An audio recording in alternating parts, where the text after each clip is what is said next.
This episode is brought to you by Athletic Greens. AG1 by Athletic Greens is the category-leading superfood product, which brings comprehensive and convenient daily nutrition to everybody. They keep up with the research, they know what to do, and taking a bunch of pills and capsules is hard on the stomach and hard to keep up with. To help each of us be at our best, they simplify the path to better nutrition by giving you the one thing with all the best things. What am I talking about? Their new product, AG1. One scoop, 75 vitamins, minerals, and whole food sourced ingredients, including a multivitamin, multimineral, probiotic, greens superfood blend, and more in one convenient daily serving. The special blend of high-quality, bioavailable ingredients in a scoop of AG1 work together to fill the nutritional gaps in your diet, support energy and focus, aid with gut health and digestion, and support a healthy immune system, effectively replacing multiple products or pills with one healthy, delicious drink. Think of this as your nutritional insurance. It's a lifestyle-friendly product, so whether you eat keto, paleo, vegan, dairy-free, or gluten-free, it contains less than 1 gram of added sugar, no GMOs, and no nasty chemicals or artificial anything. To make it easy, Athletic Greens is going to give you an immune-supporting free 1-year supply of vitamin D and 5 free travel packs with your first purchase if you visit athleticgreens.com/clearedhot today. Again, visit athleticgreens.com/clearedhot to take control of your health and give AG1 a try. This episode is also brought to you by 10,000, the makers of the best damn shorts that I've ever worn in my life. What am I talking about? Specifically, their 7-inch tactical short, which is the ultimate combination of durability, mobility, and versatility. Those shorts were developed and tested with over 50 members of the special ops community. They put it to the test by rucking, swimming, lifting, and just all around beating the crap out of it, producing the holy grail of tough workout shorts. And when I say special ops teams, I'm talking about very broad. SEALs, EOD, Marine Raiders, Green Berets, Army Rangers, Air Force Special Operations, you name it. The shorts are chock full of features to stand up to your toughest sessions. The tactical short was created to withstand the demanding and ever-changing requirements of military fitness, so they have ultralight ripstop fabric, tough as nails waistband, permanent anti-odor treatment, no bounce pocket, medium compression anti-chafe liner, slide slits, and 4-way stretch for maximum range of motion. Now don't be fooled. These are more than just workout shorts. I kick around the house in these things all the time, and they are amazing. 10,000 has over 9,500 5-star reviews, free shipping and returns, and a lifetime guarantee. When you're ready, which you should be right now, 10,000 is offering the listeners 15% off your purchase when you go to 10,000.cc and enter the code ClearedHot to receive 15% off your first purchase. That is 10,000.cc, not .com, 10,000.cc and enter the code ClearedHot. This episode is also brought to you by Magic Spoon, the single most delicious snack food / breakfast cereal that I've ever had in my life. I loved cereal growing up. As I'm into my 40s now, I don't like what's in the cereal. I thought it was gone forever, but it's not. Enter Magic Spoon. 0 grams of sugar, 13 to 14 grams of protein, and only 4 net grams of carbs in each serving. Only 140 calories in a single serving, which is also keto-friendly, gluten-free, grain-free, soy-free, and low-carb. They also give you the chance to build your own box. Available flavors are everything from cocoa, fruity, frosted, peanut butter, blueberry, cinnamon, cookies and cream, and maple waffle. Yes, you heard me correct, cookies and cream and maple waffle. If you're wondering what those two types of cereal taste like, let me help you out. They taste delicious. Go to magicspoon.com/clearedhot to grab a custom bundle of cereal and try it today. And be sure to use the promo code ClearedHot at checkout to save $5 off your order. Magic Spoon is so confident in their product, it is backed with a 100% happiness guarantee. So if you don't like it for any reason, they'll refund your money. No questions asked. Remember, get your next delicious bowl of guilt-free cereal at magicspoon.com/clearedhot and use the code ClearedHot to save $5 off. Last but not least, this episode is brought to you by Human. As we get older, let me speak for myself. It seems like I am looking for new ways to fuel myself, which you could also listen to and think maybe get out of bed. If that sounds like you, but you're looking for a new way that doesn't necessarily involve coffee, what I would recommend is that you check out their Super Beets Heart Chews. It's a tasty treat that gives you the energy you need, and they're also good for you. I've actually implemented these in my afternoon because I need to stop drinking coffee as the day goes on, and I'm not a fan of energy drinks and candy when I'm looking for a quick pick-me-up. So what I've done is I've added 2 delicious plant-based Super Beets Heart Chews to my midday routine, and what I'm getting is that a little bit of escalation out of that dip that I used to get. They're full of clinically researched grapeseed extract, which promotes heart-healthy energy and normal blood pressure as part of a healthy lifestyle. Couldn't be easier. Throw them in my bag. They're actually quite delicious. Takes me less than a minute to eat. And The grapeseed extract used in Superbeats Heart Chews has been clinically shown to be 2 times as effective at supporting normal blood pressure as healthy lifestyles alone.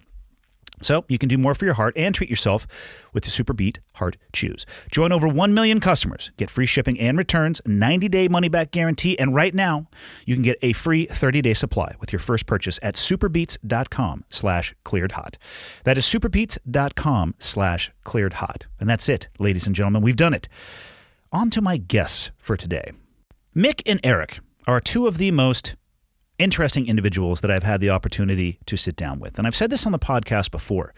I would love to have conversations with people who were flies on the wall when there were meetings taking place about doctrine and foreign policy for the United States. Well, guess what?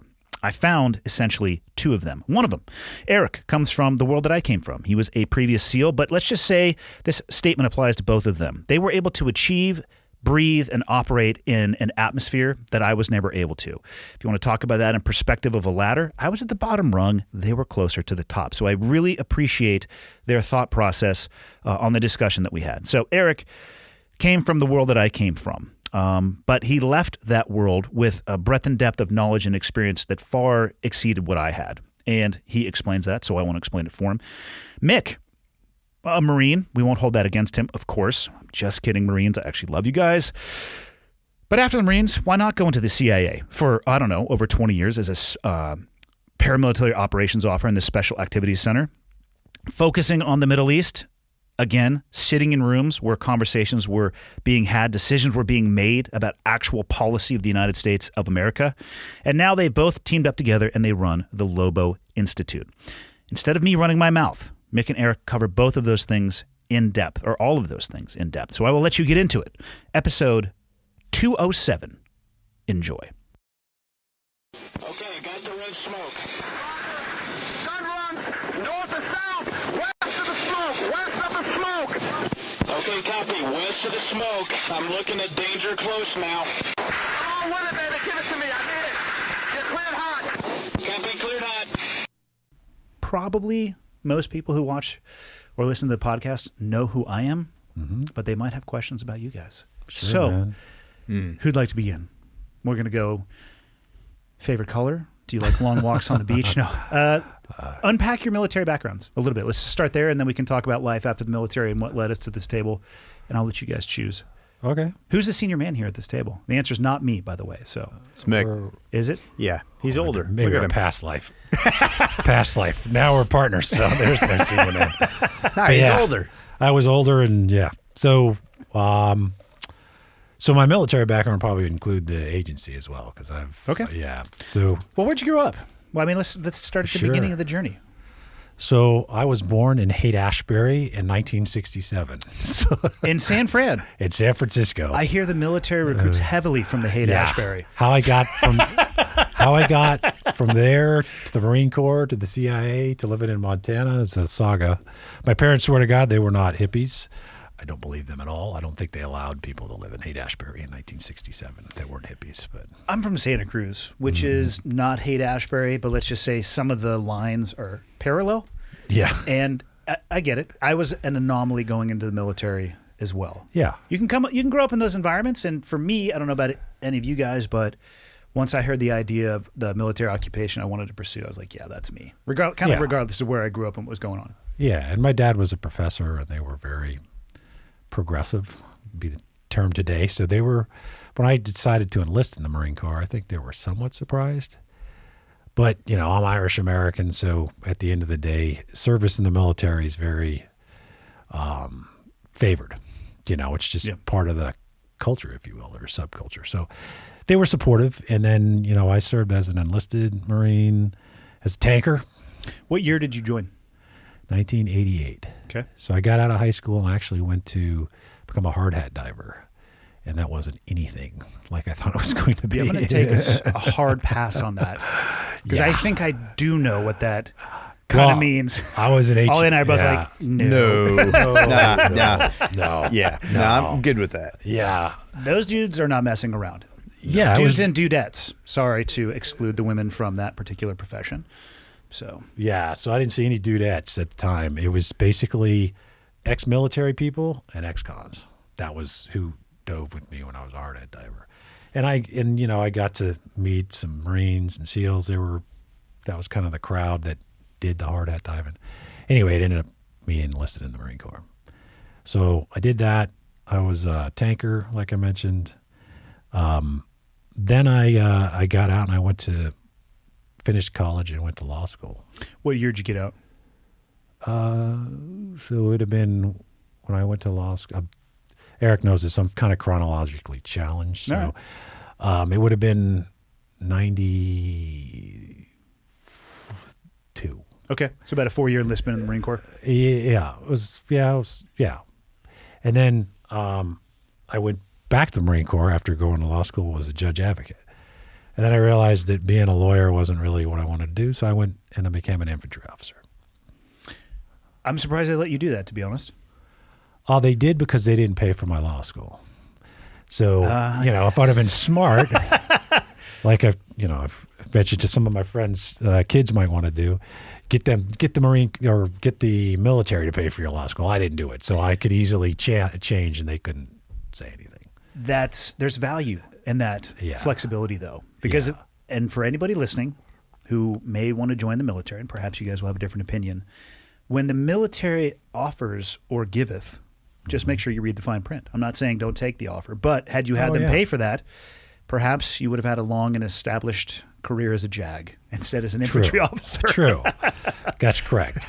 And I think being a judge advocate's great. So I'm, different strokes for different folks, but to me being infantry was more what I was interested in. And then I got recruited by the agency as a paramilitary officer. What year was that? So that would have been 1999.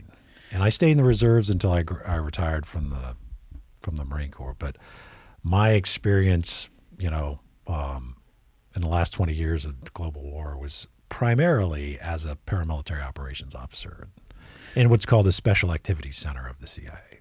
So I have two questions, and I have absolutely no idea where the boundaries lie when it comes to that agency, so I'll let you describe in whatever terms as we talk about this.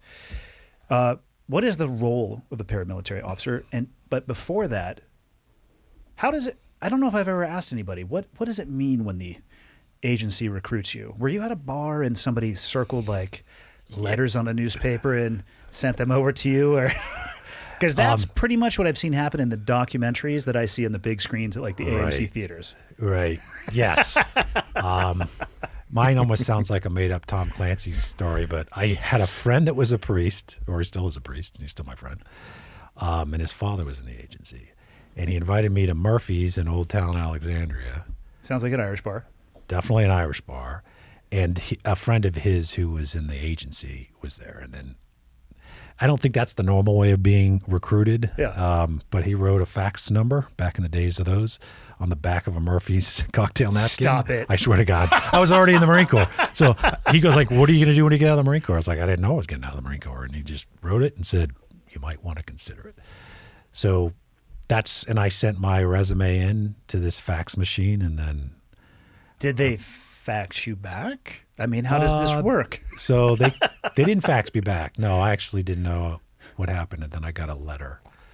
I don't want to get too depth on how the process goes. For sure. I mean, but, honestly, I'm fascinated by most people that I know who have gone. A lot of them go the SF pipeline, and they'll go over to the GB side of the house or their work. Yeah. And they would apply, or they knew somebody, and it seemed like a very here's my resume, a very stringent, yes, but kind of streamlined application process. Yeah. So this was pre 9/11. Again, right? yeah, so that's a different it was world. a little different. And paramilitary officers, the normal background would be like Eric. I was a guy who, I was infantry Marine, but this was pre 9/11, and they had a small cadre of people that was geared more toward, I don't know what they were looking for at the time, but certainly after 9/11, the norm, actually before and after 9/11, were probably 10 years of some kind of special operations experience. Yeah. Either officer or enlisted, they really look at both. But, Special Forces, Army Special Forces is probably the predominant one. But SEALs, Recon Marines, MARSOC, and then there's a few infantry guys. Quite frankly, they do that deliberately because your infantry Marines are kind of multifaceted, but also used to being handed whatever they get handed, they got to deal with it. So there's an aspect of that, and We need some diversity Yeah. of experience and background in there for sure. yeah. But predominantly, it's from the SOCOM type units, and so that's anyway. I was one that wasn't from there, but that's how I started. And I was the paramilitary ops officer is a combination of kind of like your special operations operator and what you'd think of traditionally as a spy, right? We don't call ourselves spies, but people who spot, assess, What do develop. you call yourself? Operations officers. It's kind of lame, I guess, but it is what we are, right? We spot, assess, develop, recruit people who are spies, those are the spies, to commit espionage or conduct covert action for the benefit of the United States. So you have to have this hybrid of personality, somebody who would function as a commando, so to speak, and then somebody who would function as I don't want to say spy master, it sounds a little arrogant, but somebody who can run and handle recruited assets. Yeah. Right. So that's generally what a paramilitary operations officer was, and that's what I was for 20 years. I'm assuming all over the world. All over the world, just about every conflict area, starting as most of us did in Afghanistan, because I finished right as 9/11, right after 9/11. So Afghanistan, Iraq, some in Pakistan, Yemen. Me and Olly worked together in Somalia. He'll talk about that. We met in Afghanistan. All the conflict areas, but I did a tour in Europe. I did a tour, several kind of we call traditional tours in Africa. I was a chief of station and chief of base, multiple places. And then I retired as one of the department chiefs for Special Activities Center from the agency. I would imagine that, and Eric could probably talk about this too in his experience, the pre-9/11 SEAL community, which is all I can really speak about. I interfaced with the larger SOF community in general, but it drastically changed pre-9/11 versus post. From mission focus very drastically. I mean, obviously we still maintain the core competencies in the water, but a focus on landlocked countries and different types of roles. So it was a different beast shortly after 9/11. Did the agency kind of go through the same evolution? Yes. So we were spread all over the world before 9/11. We were talking Plan Colombia, and we still maintain, relationships all over the world, and I think it's really helped us over time. But then as the entire special operations, special activities communities just started focusing on the war that was at hand, right? So it was all desert, where the fire's hot. Afghanistan, Iraq, and we can talk about, I don't know how far we can get into it, but we had a really great relationship with the SEAL units in Afghanistan. It's one of the more, I think, one of the programs that really came out of that, not to go into depth, but it's one of the successes, I think, of the global war on terror. And there's not a lot of them, but that was one of them. So then the agency, not just the special activity component, had a very strong relationship with SOCOM, especially at the beginning of the war in Afghanistan, beginning of the war in Iraq, the long-term efforts that we did in Afghanistan and Iraq. So I think the communities combined, the tribes combined, so to speak, in a very positive way during that.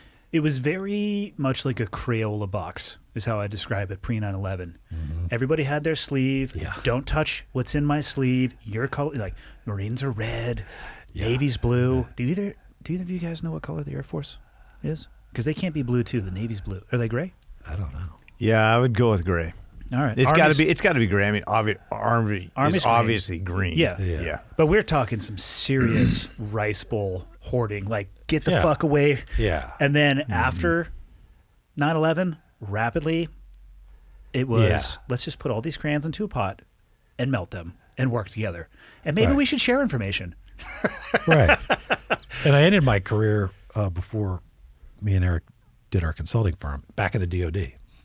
So I started as a enlisted Marine, and I ended as the Deputy Assistant Secretary of Defense for the Middle East, because Secretary Mattis's people called me up and gave me an offer I couldn't refuse as a Marine. So I did that for 2 years while I was waiting for Eric to retire from the Navy before we could start our enterprise up here in Montana. So how long have you been free and clear of what I'll call traditional or direct service, whether at the agency or at the DoD? 2 years. So we're fresh. going on our second anniversary for Lobo Institute here Yep. on December 1st. Lobo Challenge, 1 December every year. You're more than welcome to come, Andy. Well, I would like to have details. Yeah. When people say things like that to me, my first question is, tell me more, Yeah. please. What are we doing? What is the Lobo Challenge? It varies every year, and the good news is it gets harder by the year. Yeah, I'm probably out on this, but go ahead. It typically, well, it starts with a Lobo maker, Yes, it does. which is in traditional style. It's a shot of fine Irish whiskey dropped in a big bucket of moose drool, good Montana beer. Yeah, so far, I'm definitely in. Yeah, I know you're in. Yep. Okay, And from what I've heard so far, this is a fantastic evolution. so that starts with a bottoms up on that, and then in typical years from there, it started at the base area of Big Mountain. And last year we basically went up about 3/4 of the way up the mountain, kind of off the resort a bit. We have a little bit of some hooch in the hills that we've been caching in key positions. They'll turn into a Lobo challenge for the public.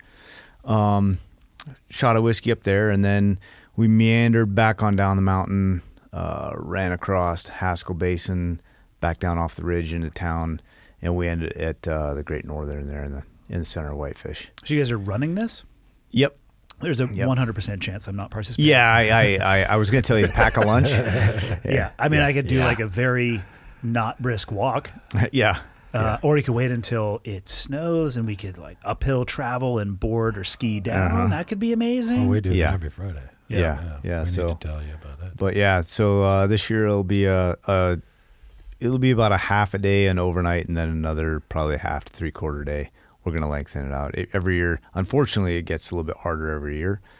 So I Age think will do that. by 65, like this is really going to be a nut kicker. Fair We enough. put the hooch in ammo cans, so this will be our third and final Yep. ammo We're gonna put our third and final animal can up there, and then you'll be able to hit a site, get your directions, sign in a logbook, and there's a yet to be proclaimed prize at the end of every year for anybody that does the Lobo Challenge in the fastest time. I'll probably just need to get some grids for the ammo cans. And then just to make sure that you guys have what you need up there, I could swing by and check every once in a while. Yeah. 'Cause I do love spending time at the resort starting in about, it opens about 40, 45 days from now? Yeah. Snow depending? Yep. Yeah. I mean, somebody needs to go through and make sure that that stuff is still there. Yeah. Well, that's true. No, it's We're a little concerned that every high school student's going to try to find our hooch. I'm not It's saying a- give them the grids, we're but not. if you guys No, drop for me the a record, we're sweet little 10-digit grid, I might Yep. be able to make this happen. Yep, and they are placed in key positions for some really good pow shots. Yep. And just a little bit of a warm up there. Perfect. They're good. Eric, where did it all begin for you? 7th grade math teacher, Whitefish Central School. You're born and bred here Born in the and valley. bred, yep. I And feel like Whitefish is exactly the same today as it was when you were in 7th grade. yeah, pretty much, but not really at all.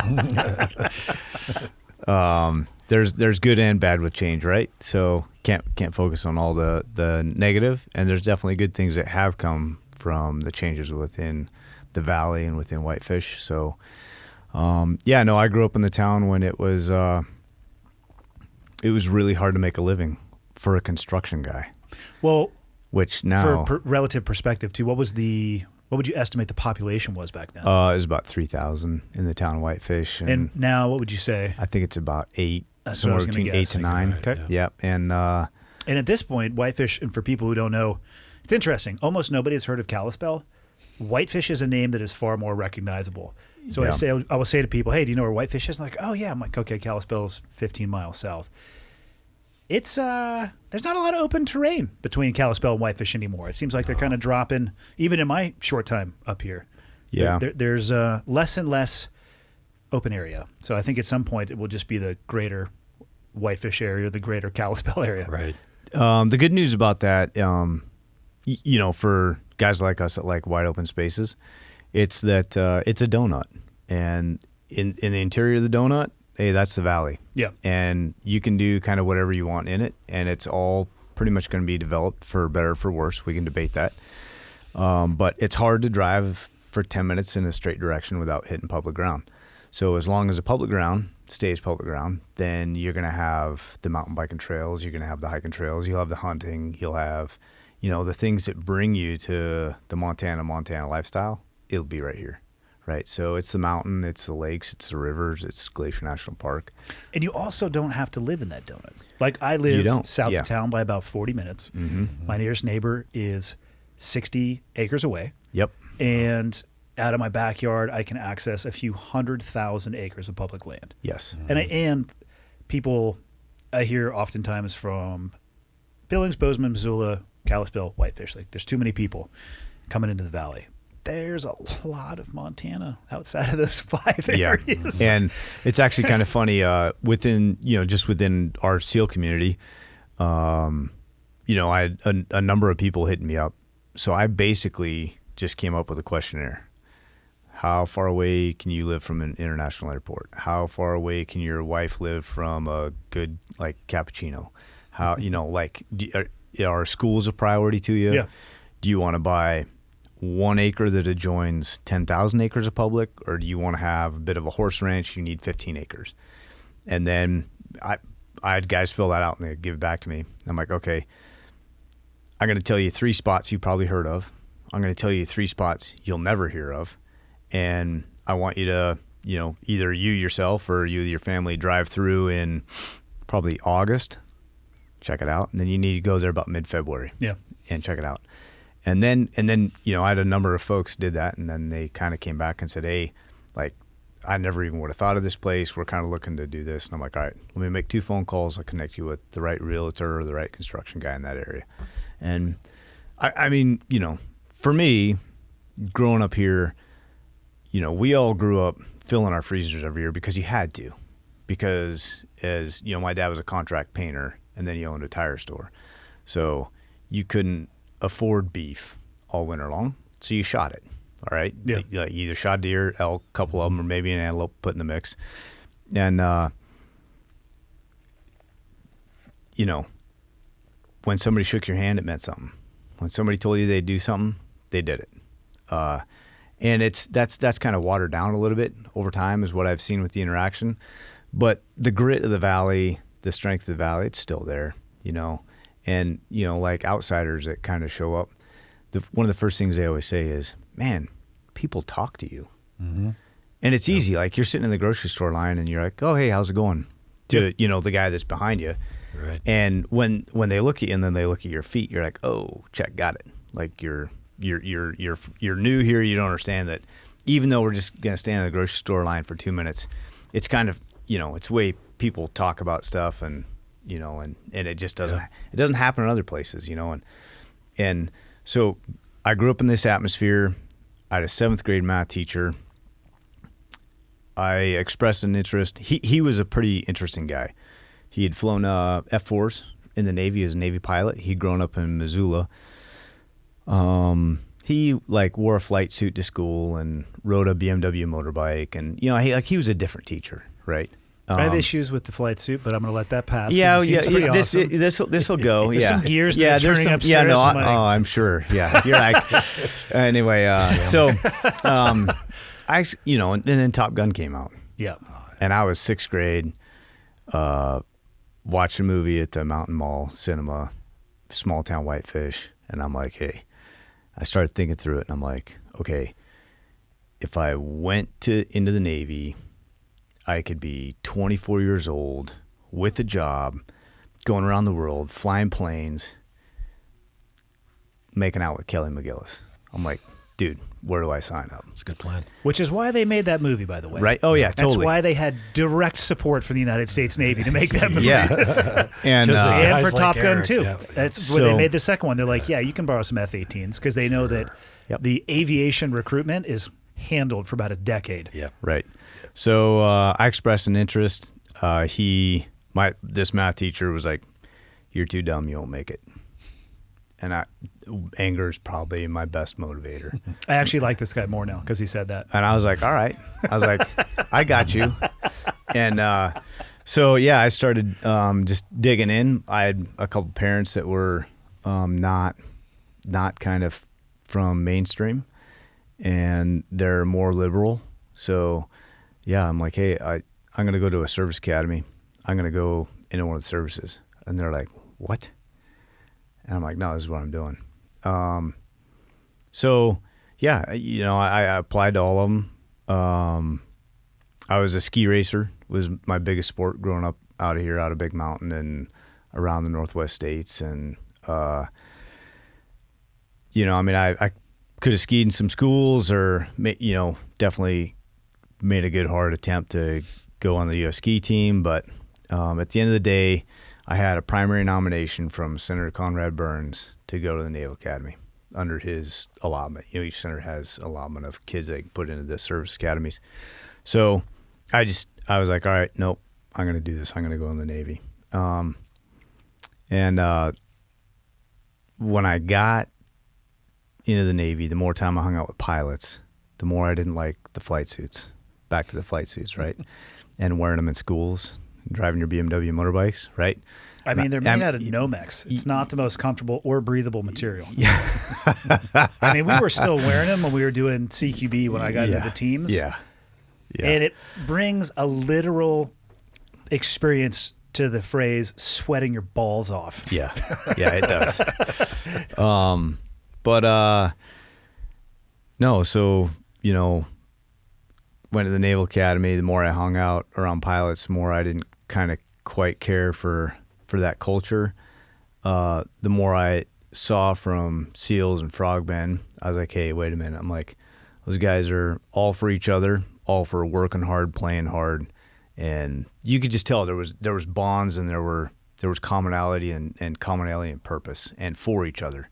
And that resonated with me. So I made sure as I went through the Naval Academy, you can kind of pencil yourself into having some sort of service selection on the end of that.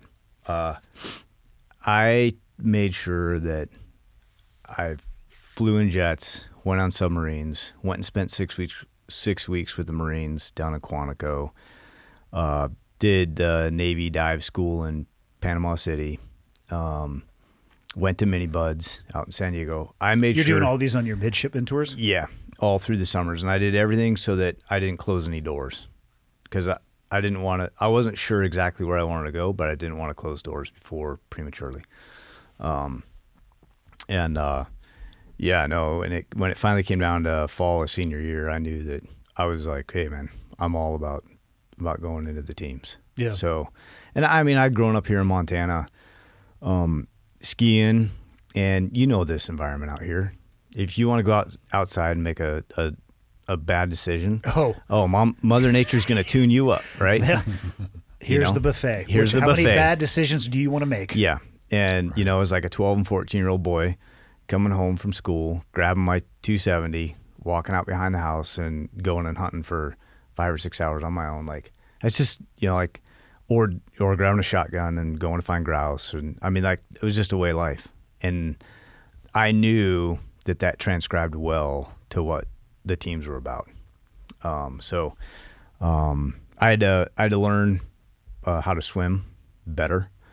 And I dedicated a lot of time to that. A lot of personal time was spent early in swim pools and out in the river in front of the Naval Academy on my own at 5 a.m. until I was super confident in the water. But I was ready, when I went to Buds, which was in 99, basically summer of 99 after graduating. 230s? Yeah, 228. Close enough, yeah. Yep, close enough. Yeah, and then, got through Buds. Went to SEAL Team 8. Well, I started out 5, but they had a whole bunch of officers there. They didn't need another one. So a guy got hurt at SEAL Team 8, and the XO at the time, guy I always buy a beer for whenever I see him, his name's Todd Vesey. Todd was like, hey. I know Todd. You wouldn't Todd? Remember me, but I remember Todd. Yeah. Todd. And Dietz was up here. Yeah, Tom Dietz, yeah. Tom Dietz was up here like a couple months ago. I went to my first EXO mast with him. It was awesome. That's cool. Yeah. Yeah, we were all standing out in the hallway based off of me being a fucking idiot. So the entire platoon was in the hallway getting ready to go through the chief's board, which led me to my XO's mast and CO's mast. It's not a big deal. And Tom pops his head out and he goes, "Oh, it looks like a good time for a platoon picture." Like, fucking asshole. Like the dude I'm about to go stand in front of his desk is cracking jokes. Great. Yeah. That's funny.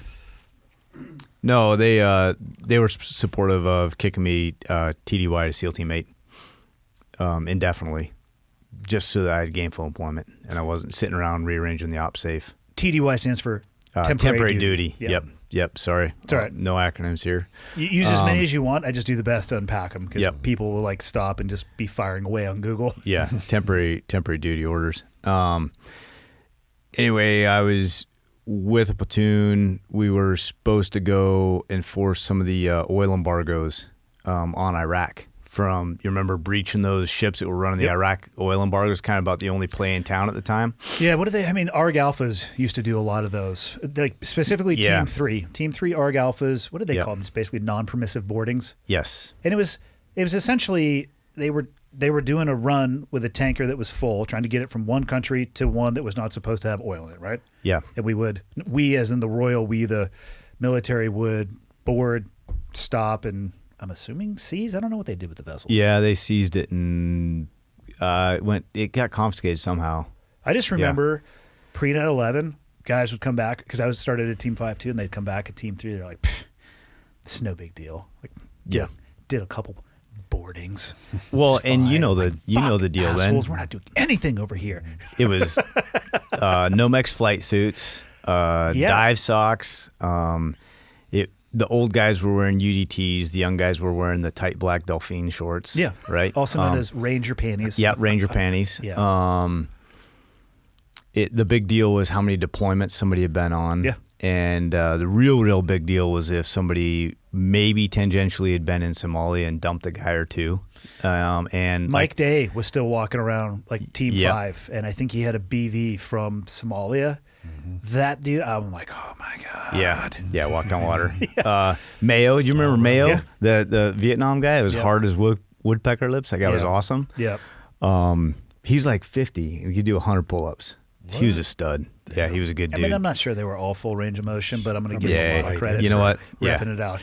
And Lobo challenge. no, so that was it. And we were basically in our final CQB runs. We were supposed to have probably about 3 weeks until we were going to deploy. 9/11 hit. Yeah. And that, I mean, that day everybody was like, okay, everybody's world's changed in that couple hour time period, especially for guys like us. And at that point in time, I thought it was going to change faster, if I'm being honest. but I watched it on TV. I was at San Diego at Team 5. I'm like, well, this is going to drastically change. And a few years later, I ended up in Afghanistan. yeah, well, Some of us almost instantly. Some of it was. I had just screened for development group at the time, so I went through their selection, and then at the end of that, we went over. But for some people, it was instantaneous. I think for everybody, though, people in the military were probably packing bags. It was just a touch premature. yeah. True.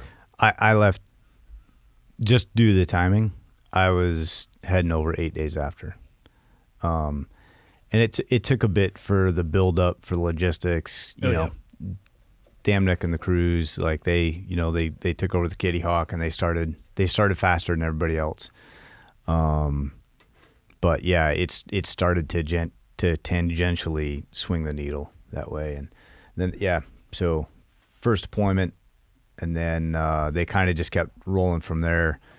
I don't know if it was background or choice or whatever, but growing up here in Montana, running these mountains, running up as a kid, growing up as a kid, hunting and things like that, it was directly transferable to fighting in Afghanistan. So my first like 6 or 7 deployments were all in the GAN, starting right after 9/11 there. I'm actually amazed you did that many going on the O side of the house. Yeah, well, it just I had one deployment when I was with SDV-1. I went out to Hawaii for a bit, and we did a deployment deep into the Pacific there with the submersibles. And then basically as soon as we kind of got done with that project, I was immediately Augment and Damnick. Yeah. Back out there right on the, out of JBAD. Yeah. And really, I kind of ran the course on the regular side, then screened for Damnick. Same as you, I was behind you. I was in 08. And then after that is really when it picked up steam because, we were 4 months in Afghanistan, 4 months training, 4 months somewhere else, whether it be Yemen, Somalia, Africa, 4 months training, 4 months Afghanistan. So you hit that cycle for 4 or 5 years running. There's not much left in the gas tank. No, it's like a treadmill, but it's made out of sandpaper and razor blades. It just slowly shaves away at you. Yeah, you're pretty chewed up. That's where Mick and I met. We met briefly with that SEAL and agency kind of project in Afghanistan, and then did he write down a fax number for you and say, "What are you going to do when you get out of the Navy?" No. God, dude, there was your chance. Yeah, you got to pass that shit along. Well, we started planning what we're doing right now. Yeah. The fax machine, our fax number to be Lobo Institute. Yeah. First off, anybody still using a fax machine, I don't like you. It's the government. They still use it. Yeah. That doesn't surprise me. Yeah, the government still requires. My wife is a security investigator, and she has to have a fax machine for the government. I mean, it's only almost 2022. Just keeping right up with the times, it's fine. Right. You could just scan it and send it, but they or take a picture and turn it into a PDF. But exactly. Yeah. Yeah. No, we really met in Kenya, and from the borders of Afghanistan, we were working the Al Qaeda and the Al Shabaab problem. Yep. So I'm sure you spent time, whether it was in Djibouti or Kenya or Uganda or any number of places there where I was gone from the command before they really were having a presence. Oh, okay. Down in the Hoa, down in Africa, it was all OEF for me, and then when I rotated back to Team 3, my last deployment was over to Afghanistan again. Okay. Yeah. So I did not. I missed. However you would want to describe that. It didn't align with my operational career. With your timing. Yeah. I found that it was a good difference, and it kept guys fresh because, I mean, how many times are you going to go to Afghanistan, or how many times are you going to go back into the same fight in Iraq and fight for the same ground that you just did, whether 18 months ago, or go after the same person that you did 18 months ago? Yeah. This time they may or may not end up back at the holding facility. But the African angle or the Yemen angle, it definitely was needed for sure. There was viable Al Qaeda threats coming out against the international community from there. So I'm definitely proud of the inroads and the things that we were able to do in those two countries on behalf of the international community. Did those threats grow out of the initial Al Qaeda presence in Afghanistan? How did they land? Because people will ask me about this, like, well, in 20 years, what did we accomplish? Right? Like, why were we still going over there? It's hard to unpack. I mean, the easier thing to say is, hey, we haven't had another 9/11, but I think it's more nuanced than that, right? We denied them the safe haven, but we were actually so good at our job at find, fix, and finish that they realized maybe we shouldn't get together in groups of 2 to 6 people. Maybe we shouldn't communicate these ways. So I noticed that it became much more disparate. And now if you look, what was the number?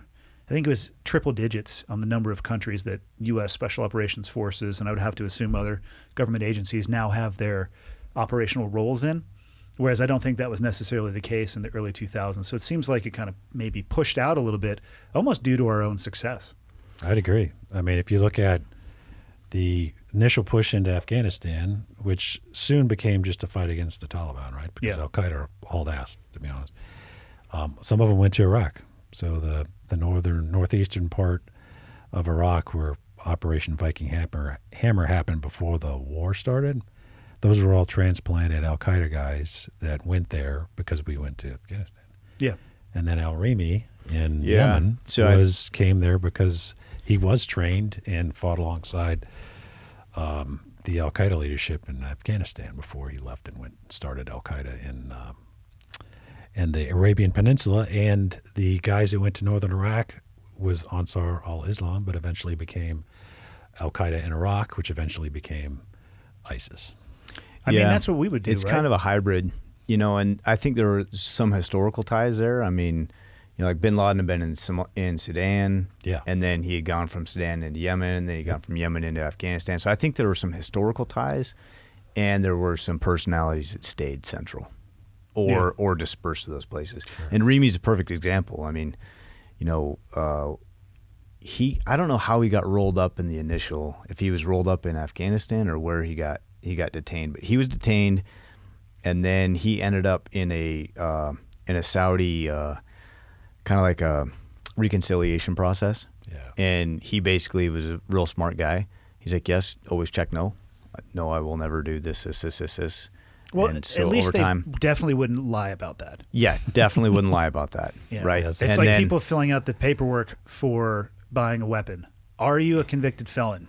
Absolutely not. Definitely. I mean, I asked most gun stores, I'm like, out of curiosity, in the history of you guys being open, has anybody ever checked yes to this box? Right. They're like, no. I'm like, weird. Yeah. But he was released from the Saudi program, and 3 days later got in a Hilux and drove south across the Yemen border. Yeah. And rolled in with AQAP. Anwar al-Awlaki was one of the hardest targets we had, and he, at 9/11, he was a cleric out of San Diego that was all on board for, pushing a message of de-radicalization and things like that. And he got disenfranchised over time, and then ended up in Yemen. Mm-hmm. But it was interesting to go from regular kind of deployments and then into more of the hard fight on terror, and the policy things that I witnessed over this, as a senior guy forward pushing for critical You're talking targets. policy like the very top down. Yeah. Like DOD policy, like- which was probably pushed down on top of them from others above the DOD. Yeah. We went after Anwar al-Awlaki, and he was a viable threat to the international community. There was no real way to capture him, so it was like, hey, kill him. And that was the only option for him, but that was an American citizen. So we had the targeting of American citizen with what you could debate was due process or undue process. And there were others that you'd end up rolling up that had zero affiliation with being a citizen of the United States or any country on planet Earth. They were hardened terrorists, and they had a dossier as long as your arm and all sorts of deadly capabilities that they were looking to export. And you'd roll them up. You'd get what valuable intel you could that was timely. But the very next thing was an FBI clean team would come in, and they would read them their Miranda rights. So then you have a non-American citizen getting the same rights as Joe the plumber, and then they'd come back to a precinct somewhere for a court case that was meeting the same standards as you if you took that, went out and got in a DUI and hit somebody on the street. So you saw the full spectrum out there at play, and there wasn't nothing was set. And hey, we're going to drive policy by PowerPoint. Yeah, it happens. You'd have a hard problem. There weren't any good solutions, but you're like, we're not just going to stare at fascinating problems. We're going to solve this. So you'd tee it up. They'd wrestle with it. Sometimes you won, sometimes you lost. But there were some really cool things that were done that don't need to see the light of day, that shouldn't see the light of day, that, collectively within the teams, within those groups, guys are proud of it, and they should be proud of it. Yeah. So, agreed. Yeah. Yep. Yeah, I think the vast majority of that stuff would be better served, and the communities would be better served themselves if it never saw the light of day. Yeah. Yep. Yeah. And there still are a bunch of those, and it's great. I'm glad that they're there. And in the reunions or, the stump musters or things like that, the guys that were part of those things, they know it, and you'll see them talking together and stuff. It's cool. There's still some good, quiet, professional pride and things going on there. So how long did you do in the military? 22 years. So I got out in 05, probably? Yeah. Okay. Yep. So I retired as a 05. So Navy commander. Yep. Right. Silver oak leaves for those of you who are Yeah, different silver. services. Yeah, there you go. and we met. We really met in Kenya.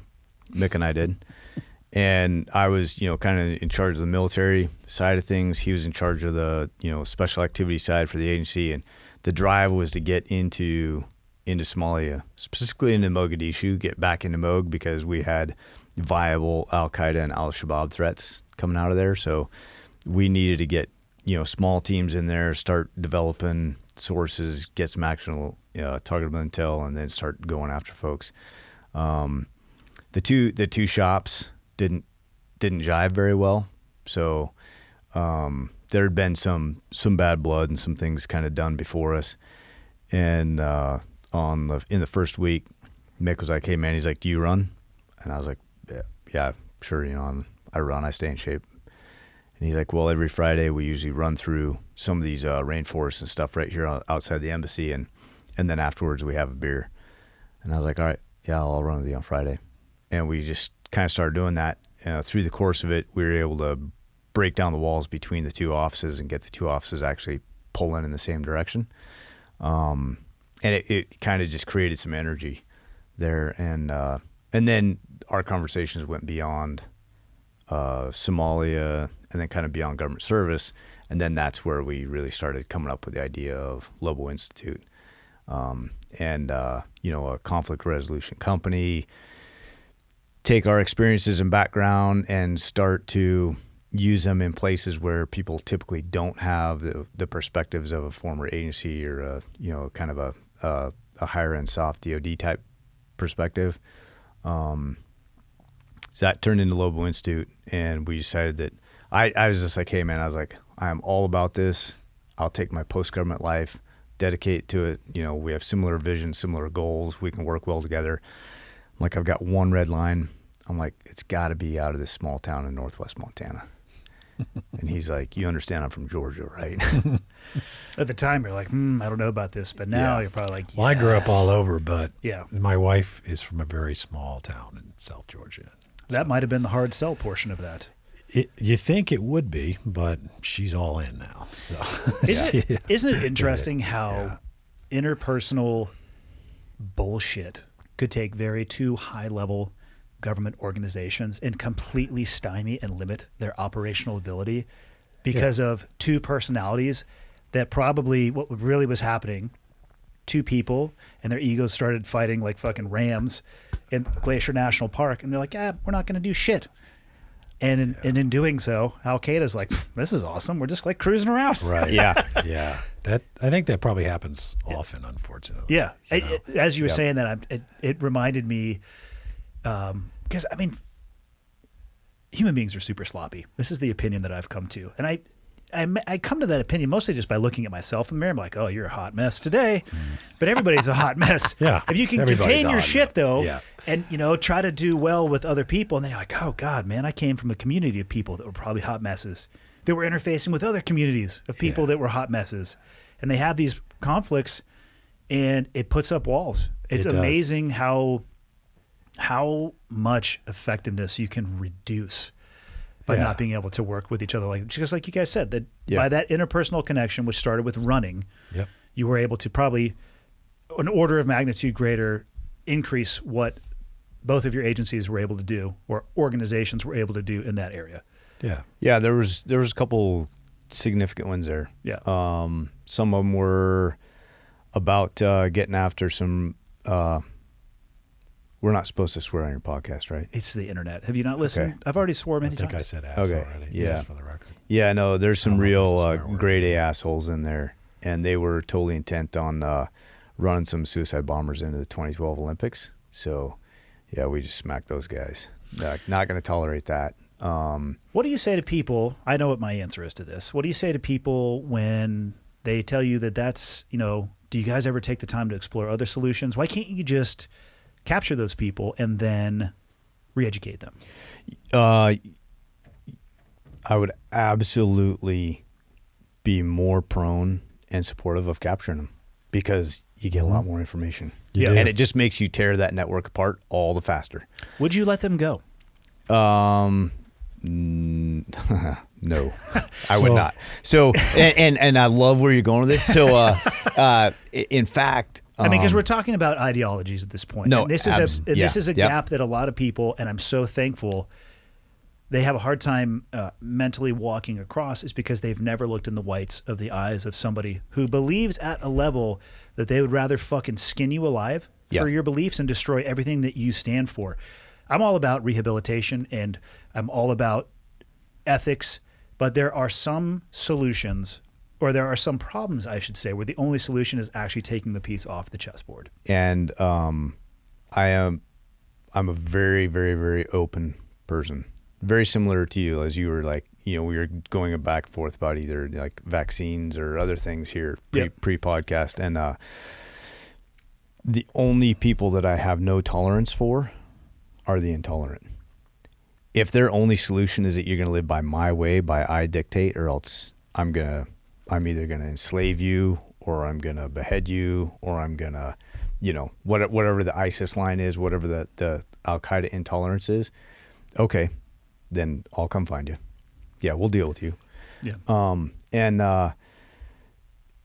as the war on terror continued to evolve, that was the hardest crux of the problem. Is okay. So what is the ultimate disposition of, 16 guys that you roll up in Somalia that were intent on doing this, or what's the long-term solution to? I mean, right now, there's all sorts of there's thousands of incarcerated ISIS soldiers being held in sanctioned prisons in northern Syria by a non-internationally recognized national force, the Kurds. I mean, basically the international community is paying them to run a penal system indefinitely with no ultimate disposition for these guys.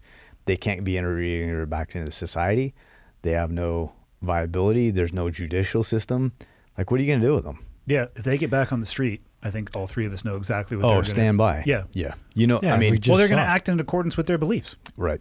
We just saw it. So, to Olly's point, I would say if the person has substantial information, we don't want to kill them. We want to capture them because of the substantial information they have, right? Then we want to kill them. Yeah, well, okay. Then we could try them and kill them. That's my inside voice coming out. That's what I want to do. I'm not saying that's a policy decision. There should be a process. Yeah, there's a process. But the problem, just to highlight something that just happened. So when the Taliban took back over, they let out every guy that we caught. Yeah. And one of them killed 13 service members before we departed. So in a matter of days. So what you end up with an incarcerated terrorist, you usually don't end up with a reformed person. Let's just be honest. You end up with somebody who's willing to go out and commit a suicide attack, or you end up somebody who comes out so hyper conformed to their way of believing, they become Baghdadi and start ISIS. Yeah. I mean, most all of the senior Al-Qaeda, ISIS terrorist leaders come out of incarceration, and they were caught and put in there by. So there's no either answer. I mean, I can point out the problems, but the answers aren't that easy. I think the answers are also enduring. It's an evolving problem because people, like you said, can go in maybe less radicalized and then leave extremely radicalized, and that's a matter of months, years, decades, and the belief system has structured because what did it start off with, right? Al-Qaeda, then ISIS. Well, it really started with the Muslim Brotherhood. Sure. Was the root of Al-Qaeda. Point being is that it's evolved over time, and as has our response to it, our tactics and all of those things. The solution and the potential responses, or the problem and the potential responses to that, I'm not going to call them a solution. They're both evolving and complex. Yeah, and you could say we've become very good at finding these people, these threats, eliminating the threats. But at the same time, we got to be honest. So ISIS started, as the name implies, in Iraq and Syria. Now it's in almost 30 countries. Yeah. ISIS exists, and it's spreading across northern Africa right now like a fire. The toxic ideology we haven't defeated, and one could even say, in fact, I don't know anybody that wouldn't. After the fall of Afghanistan, they consider themselves winning. Yeah. And they have an objective, empirical way to show that they're winning, right? They're taking over more countries than they were when Al-Qaeda started, exponentially. They've taken back over Afghanistan and kicked out another world power. So this is something that I always thought, do police officers sit around and really talk about the end of crime? No, I don't think so. That's their job, is to keep dealing with the effects of crime. We got to stop acting like we're going to just end terrorists. It's not going to happen. We might want it to happen. We might declare fake victory or say we've ended the war, but they haven't decided that they're going to end the war. So, I think we have to endure and just prepare to be fighting this in perpetuity if need be. Because if we keep talking about ending it, then it gives them more and more hope to keep fighting. Yeah, it's a great academic exercise, but I think it fails outside of those constraints. It does the solutions, they fail in their real world execution. I think that oftentimes they can throw gas on that fire. Well, what we do is we end up throwing everything at it. So instead of taking units like the units we all came from and saying a portion of you guys are just going to fight terrorists, it's just your lot in life. We throw 160,000 troops into Afghanistan, and then we wonder why we lose thousands of servicemen and women and spend trillions of dollars. Yeah. Well, the solution would be somewhere down on the lower end. Take special units, intelligence and military, and dedicate them to fighting terrorists around the world. Yeah. And just accept that, they're not going to quit. So if we quit and then something blows up in Times Square, what we put as fifth in the national security strategy will then be 1, because Americans get pissed off when the foreign entity comes in and kills a bunch of Americans. Yeah. So, for my 2 cents, the way we have fought this has not been the most effective. Do you think that the leadership realized it was trending in the wrong direction and they just doubled down? And I ask that, and I'm very interested in your guys' thoughts on Afghanistan in general, because I think you guys saw that world from a very different perspective than I did. I had no experience with strategic or operational warfare. I had a set of, I was going to say boots, but they weren't boots. They were Solomons. They were fucking awesome. They were green, Gore-Tex. Yeah, and I went through 4 pair of deployment. They were 100% consumable. Yeah. Just keep giving me those. But that's what I know. And I had the experiences that I had. I wasn't in the meetings that were higher. I've never been in a policy decision. I would love to have been fly on the wall at some of these meetings that I hoped that were had, where they discussed the cost of human capital and going into these countries and what's it going to take and what might we lose and all of those things. And I suspect, you being on the O side of the house, you being on the very high level side of the house at OGA, that you were exposed to your optic was larger, as it should be, because mine, is like, hey, it's a crude description, but wind up and point in the right direction. That was my job. I wasn't responsible for HUMINT or SIGINT or develop. I never went down those paths. I was just cool. I got all my shit and ready to go. Here I'm getting on, Black Hawk number 3. Sweet. That's and I'm going to go. And this is, I know my compound and I know my role. So I have my perspective on Afghanistan, which is largely based on interfacing with the partner force that we were working with, the constantly shifting after leaving the command, the constantly shifting guidance that almost seemed like it was a flag in the wind. But that's it. I'm curious as to your guys' thoughts on that area of the world, seeing it from a different perspective, because your optic, I feel like, was a couple rungs above mine, and I don't necessarily have the opportunity to ask people about that. So the strategy of Afghanistan, by the time that we finally left, I think we would be hard pressed to find somebody in the military or even leadership that would really put their back against the wall and say, hey, the way we've been fighting this for the last 10 years is the way to go. Yeah. So why the fuck were we fighting it like that for the last 10 years? Where did it come that we doubled down on something? Or did they not realize that it was what we were doing was not the most effective? What are your guys' thoughts on that? There's a couple here. So there's quite a bit to kind of unpack there.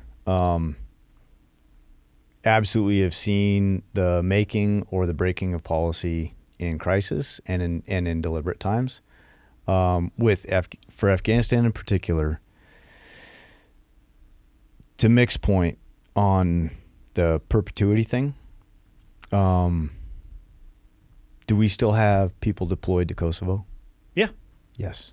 We still have people deployed to Japan and Korea. Yes. And Germany. Yeah. So my answer my response when that is, well, is this a forever war? Sorry, but if you look at the history for the United States, They've all been forever wars, Especially the ones we won. especially the ones we've won. We right? don't have been in So, Vietnam. and the fact of the matter is that right before pulling out, we were at like 2,500 people. Yeah, It was that's 2,500 people that were basically loading bombs on aircraft. The Ghannies were doing the fighting and the dying. And we've all experienced the corruption of the Afghan system, and you can see the frustrations in it. And it's hard for you as an American soldier to go over their time again and again and again and continue to see the corruption and things like that. But at the end of the day, they were the ones that were doing the dying. We weren't dying anymore. There had been, I think, one American killed in like the last 18 months up until the point that we pulled out. So was that sustainable? Yes. Was that the backbone that gave them the will to fight? It was. So to say that that was a forever war and that that investment of 2,500 people, which isn't even a blip on the radar when it comes to a military exercise in like the South Pacific, was unsustainable? No. That's a political decision. That is not a practical decision. So, and then, okay, so let's say it's not about the people. Then it must be about the money. So let's talk about the fiscal aspect real quick. Okay, because this is how you're going to deal with the government. You're going to deal with them with the money. Yeah. So I'm sure they kept track of every penny. Though, we walked away and left them $83 billion worth of equipment. The Taliban is the most substantial. They basically generationally leapt ahead. Oh, yeah. with 83 their billion. armament. They're Yeah. one of the most Yep. well-armed militaries in the region now. Yeah. So Figure that one out. Mick and I have written a couple papers that have been published, whether it be in the media or out of Lobo Institute, or we also work for a think tank called Middle East Institute. We've written a couple papers on this, and I don't know where the root of the problem is. I would probably guess it's in the coziness of our defense industry with policy, but we're selling F-16s to Iraqis that sit on the tarmac when ISIS rolls by in Hilux trucks with AKs and smoke checks the whole Iraqi army, blitzkriegs across Iraq. That was a tough video to watch. Yep. Yeah, it was. Now, and I was in Jordan at the time, 90 miles from it, watching the whole thing, as I was actually TDY from, anyway. Yep. And now we did the exact same thing, right? I mean, we've got Black Hawk helicopters. We've got all these sophisticated weaponry systems that Tanks. tanks. They work well in our style of fighting, but it did nothing for the Ghannies against Taliban, right? So, and now the ultimate irony, which honestly I kind of enjoy, Pakistan harbored these assholes, and they supplied them and they gave them intel the whole way through this whole thing. I mean, the Prince of Al Qaeda was basically 2 miles away from West Point, their equivalent of West Point. They didn't know They that. didn't know No, that. There's no way they could have I known that know. Bin Laden was hiding by their West Point. And there was only an ISI That would officer make them the across worst the street. intelligence service in the world. Yeah, And so we all know they're not.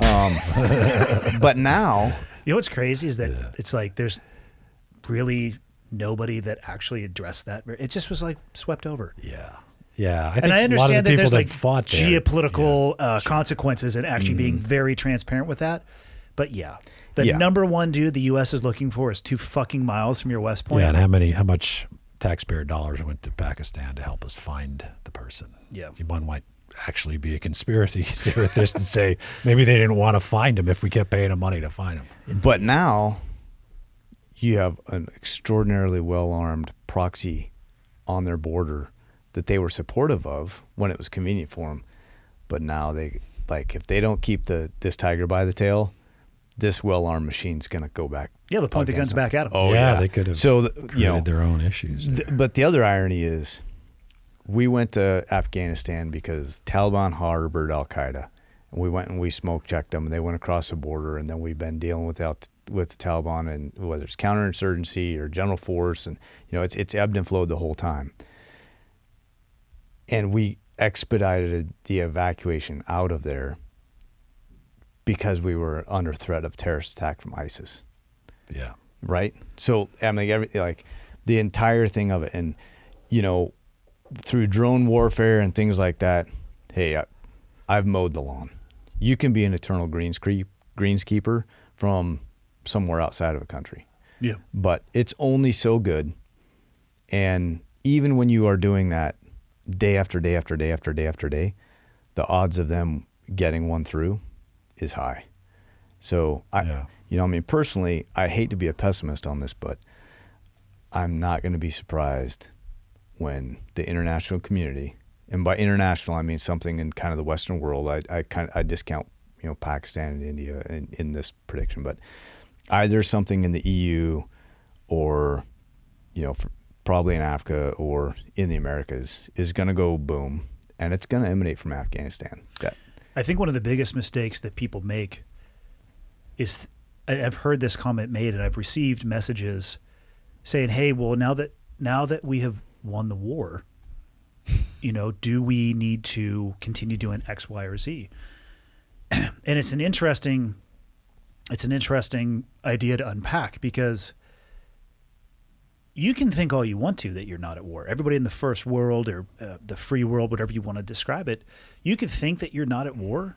That doesn't mean that those who have the opposite opinion of you feel the same way. Yeah. So all you're doing is operating from a disadvantage. You can't unilaterally declare the war over. Yeah. If that was the case, we should have done it in World War II before we lost so many people, right? I mean, people need to wrap their heads around the concept that there will always be, regardless of what your belief is. If you're an X person, I'm sorry, there's Y people out there, and some of those Y people are motivated enough that they will want to come and find you. Oh, yeah. Pretending that they don't exist is analogous to just driving your head into the sand. It doesn't solve the problem. But on your question, Andy, about the kind of the policy, big policy, until I actually was in that policy position, which was only for 2 years, so I'm no expert, but I have at least that experience, which was pretty intense time. I always thought, if I was making policy, if only, you can be careful what you ask for, right? Because it's you get up there and you find out it's pretty hard. Yeah. It is. There's a lot of really difficult problems out there of which you get, and you have to do it interagency, right? So I represented the Defense Department. But you also have the State Department. You have the IC, which doesn't actually contribute to the policy decisions. They just set the facts. And that's what the they should. intelligence community. Right, the intelligence community. They're not supposed to advocate for a policy position, but they're just supposed to basically lay out the facts and at least what they can do. Informed decisions. Informed decisions. But you have Treasury, you have obviously the White House, and now the National Security Council itself actually became almost like a policy entity in and of itself, and it's not really what it's supposed to do, or historically hasn't been. So I found out it was a much more difficult than I thought. And I would say, although you think you can just go up there and because of your experience, you would know how to make good policy. It's not necessarily true. There's a whole professional core of people who do that. So I learned that, but I also would like to put a pitch, especially for the guys and gals in your audience who are in the national security field, whether they're in the military or the agency or State Department. Don't forget our diplomats in this. They're out there, all over the world. Well, it takes them all, too. Takes them all. Yep. That before they get out, if they have an opportunity to do a policy job, a lot of them might no, I'm going to Montana. I don't want to go sit in D.C. for another 2 years because they just don't like the political aspect of it. But I would say that their voice needs to be heard, because although there's a professional cadre of policy people, a lot of them come out of think tanks when their team, so to speak, is in charge, and they go back when they're not. But having that injection of the military officer or the CIA officer, I think really helps, because policies have to be viewed in what's actually practically possible. And that's like a super key point. You would see policies taking shape and coming out that you could never meet. As a practitioner on the ground with tens of thousands of millions of dollars of equipment and people's lives in your hand, and you're trying to support as best you can, and you're never going to be able to connect that. Or the vice versa. Hey, I know that we can get this done. We can actually get this done in under 6 months. Like, do you want us to crack Al-Shabaab? We can crack Al-Shabaab in under 6 months. It would not be that hard. But you can't get the policy to get you there. To line up, yeah. And that's part of where we've tried to help get Lobo Institute. Like, as an institution, for conflict resolution, we deliberately went after opportunities to align our perspectives with, people like the United Nations. I mean, we consult. We were consultants for them. Yeah. And how many former, folks with our backgrounds do you see run around in the circles of the UN? I'll Hell if I just know. give you a guess. They've never invited me to a meeting, so I haven't been able to take a tally. Yeah. So like specifically, God bless it. They're great. But yeah. So it was stuff like that. But that air gap in policy or capability. Yeah. And when you miss it, man, then you're already setting the table, and you're not going to be able to make it come about. So yeah, it's I don't know what the solution is. Well, I mean, we're going to make mistakes as a country, that's for sure. Sometimes we're a little harsher on ourselves than I think we need to be. I mean, there's not a whole lot of countries that are going out and doing, like, let's flip the table a little bit. The United States spends more time, effort, and money helping other people around the world than any other country in the world. Period. What pisses me off about we never not about give that, our country that credit it deserves, quite frankly. or people will change the narrative and say, well, that's just the U.S. acting very imperialist. We're just trying to exert our will around the world. I've actually heard quite a few people describe it as that. Well, maybe the U.S., we're too meddling. Maybe if we didn't meddle, people would leave us alone. That's the other side of that coin that I hear people say. It's possible, but you never hear that from the people who are actually helping, right? So if is an there's interesting point. another country that's flying helicopters into a remote place in Pakistan because they had a massive earthquake, and the government, I'm not picking on Pakistan, this could be anywhere, it's the U.S. military, right? So if you look at across the board, the country that spends the most, and I'm not saying that we shouldn't. I'm just saying that sometimes Americans should say, actually, we do a lot for the world. And if it wasn't for us addressing a lot of these problems, they'd be coming to roost in a lot of our key partners' countries, right? Yeah. So And I think important. a lot of this is coming to roost in some of our key partners' countries because they do have a more hands-off policy. Right. I have, as I'm sure you guys do, I'll say broadly Europe. But let's just say that there are areas where Europeans don't really go, where they're living by their own set of rules and their own set of laws. And occasionally it'll make the news because of things that come out of those organizations. And they're afraid to go in there, not organizations, areas. They're afraid to go in there because they're going to be viewed as meddling. Right. It's like, fuck, do you want to be proactive or reactive? Right. I mean, You you might make the news either way. I I think guess you got to choose. the United States, I think, should be the leader of the world. The free countries of the world should be a leader. Maybe not the leader, but a leader.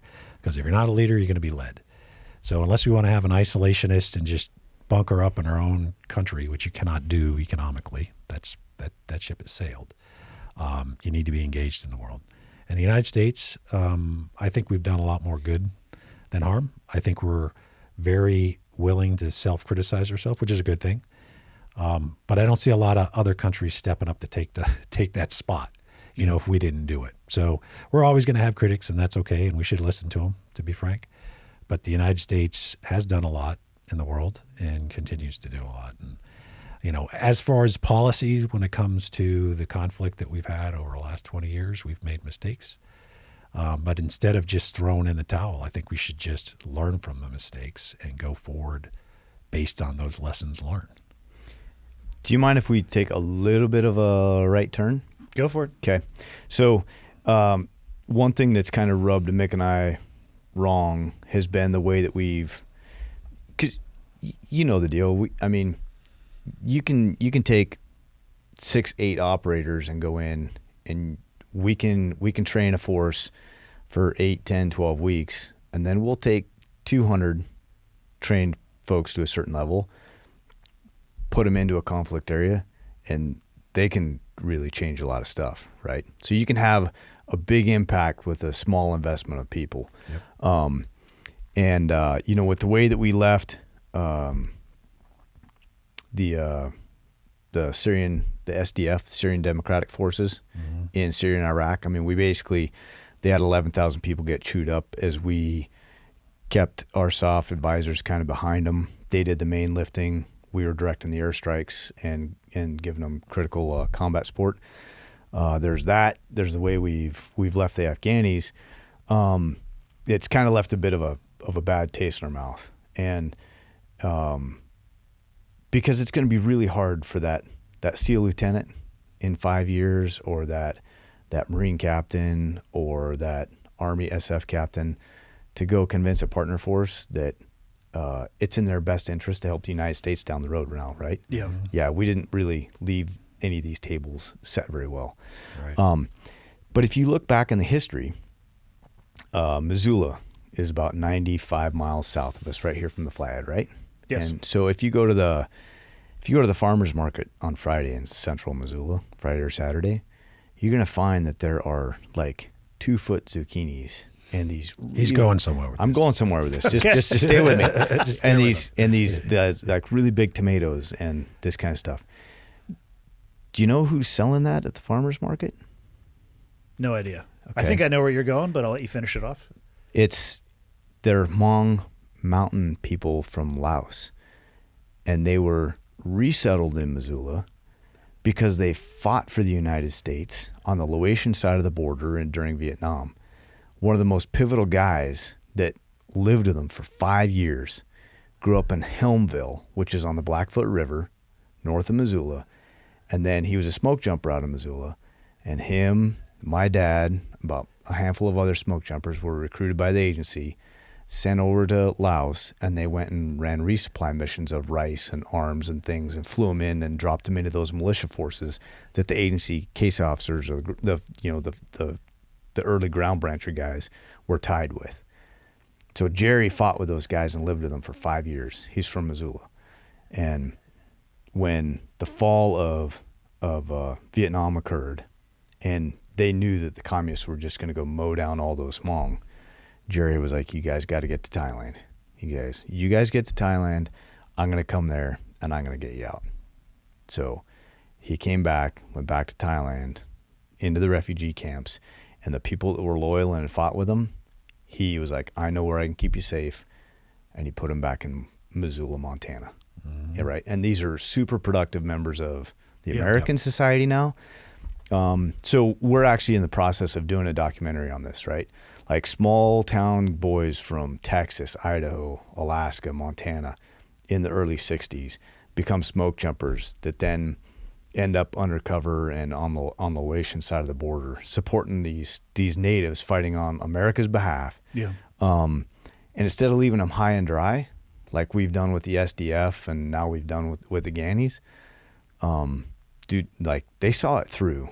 They kept their word, mm-hmm. and they did resettle them. And you know, we interviewed one of the first Hmong that Jerry brought back to the U.S. And I don't know his real name, but he goes by nicknames Classic, Worm, and Jerry nicknamed everybody. Let's be honest, you probably couldn't have said their actual names. The yeah, nicknames are just easier. Yeah, For so an expedient way of identifying. right. So we interviewed Worm for this documentary that we're doing, and it's the second kind of documentary that we've been doing under Lobo Institute. But and when we interviewed Worm, he was so proud, and he's like, "Look, I've done what I can," and he's a successful businessman. He lives in Burbank, North Carolina, Super successful. in California now.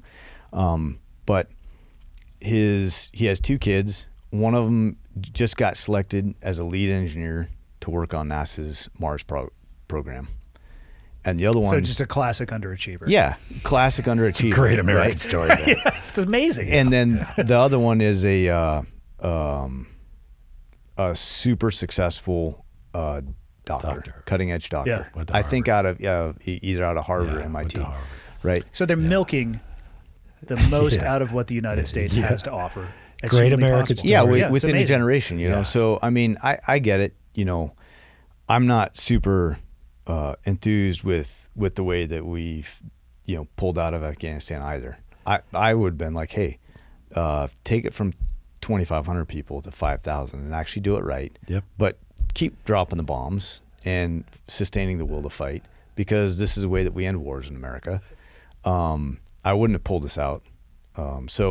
But we have, and there's a lot of those folks. I mean, man, I had Ghannies shot on the left and right of me.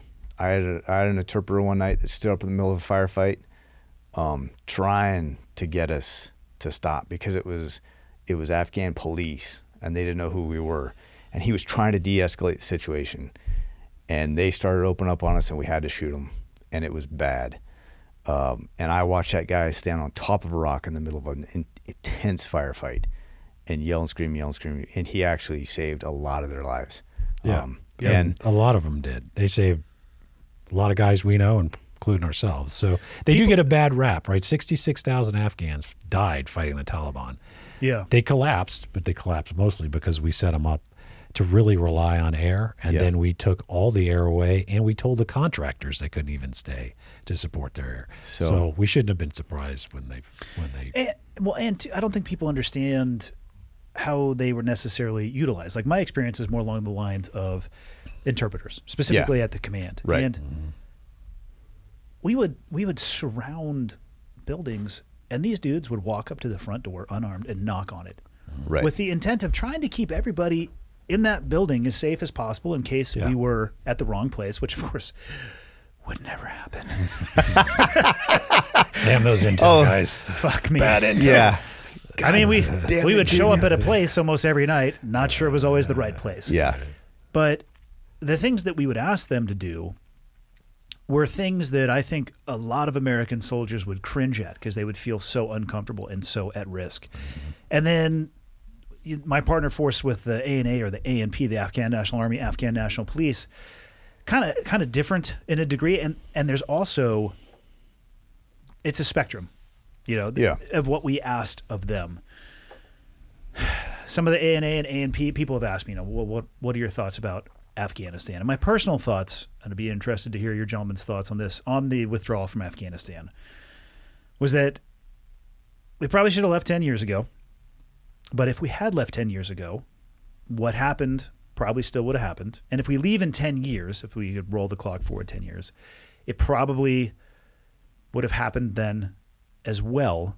But I think either way, we could have executed it in a manner that was so much more effective and actually honoring the contract that we made with these people to put their life on the line that oftentimes saved American lives. And I don't want to discount somewhere, and I can't put my finger on it, and maybe you can, Andy, somewhere between 2004 and 2007, that policy went from, hey, if it's CT, we were clean on that mission a long time ago. CT is counterterrorism. Counterterrorism. And we could have stayed on the counterterrorism, but we could have, but if you want to use the analogy of a tree, we had already cut it down, and at that point we were flicking off leaves. Yeah. But I'd agree with what Eric said before. I mean, we could have kept a very small force. I agree. What we're calling a residual force. But we didn't have to have it go like a mountain and then all the way down and then keep a residual force. We never had to be up here. Yeah. We never had to have 130,000 troops with Marines actually taking Helmand Province. Not a partner force. Them, yeah. Right. So if we didn't do that, it would have been a different conversation. So if we would have taken over, toppled the Taliban, gave them a shot at a government that they actually chose instead of was forced on them, and let the international community, us just being a part of it, help build the country, but not to the point of trillions of dollars, whatever the international community was willing to spend. Yeah. But we just kept a small, soft-based, intel-based with some conventional, Marines or soldiers, Rangers, to back us up. We could have maintained a much smaller footprint. We would have lost much less people, and it would have cost us. And American probably would have forgot we were even there. Yeah, you would have lost. A lot of Afghans would have lost their lives fighting the Taliban. But that's Afghans fighting for their country. Yes. Right. And if they don't have the will to do that, I'm sorry, I don't know what to tell you. But they did have the will. Correct. When we were there. That's the people just look at after we didn't even include them on the negotiations for departure. So the way we bailed from Bagram, if the news reports are correct from what I saw, where they basically bailed in the middle of the night and said nothing, and the looters were the first people to find that, whose fucking decision was that? Well, we also made an agreement with the Taliban in Doha without even including the government of Afghanistan. So they felt completely discarded. Yeah. And we could have maintained a small presence. It wouldn't have been perfect, but it's Afghanistan. It's not going to be perfect. Yeah.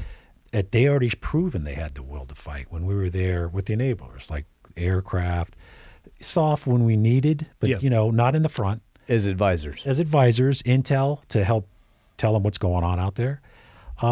And we could have been there for quite a long time, and I think we would have a different discussion. We decided to throw all in, spend trillions of dollars, and then we had to debate whether we should have spent $1 trillion after we already spent it. And then we decided we shouldn't have, so let's just leave. And so everything that we fought for is gone. The Taliban's taken back over. They've proven to be the exact same organization they were before. They're already housing terrorist organizations who've already killed Americans. And even the intel community came out a couple of weeks ago and said both ISIS-K and Al-Qaeda in Iraq will have the capacity to launch attacks against the United States within 1 to 2 years. You meant Afghanistan there. What did I say? Yeah, you said Iraq, but he means ISIS-K and Al-Qaeda in Afghanistan. And Al-Qaeda in Afghanistan will have the capacity to attack the United States in 1 to 2 years. And they exist only to do attacks. So the idea we think they're not going to, if they can, is if that's what we're hosting our national security policy on, we got a problem, because that is completely reliant on a terrorist group not to do what is actually the only purpose of their existence. So, and they're really pretty open about what they do. Yeah. They're not hiding take them it. at face value. Right. Yeah. Right. Like we didn't do that the first time. Okay, you got one over on us. Good job. Imagine the difference, of all the equipment and material and the infrastructure building that we did had we gone the route of the smaller force. Say, to throw a number out there, I have no idea if this is correct. Call it 10,000 on the high end. Just the difference in equipment left behind, the landscape, the cost, like you already said, it would be such a different conversation.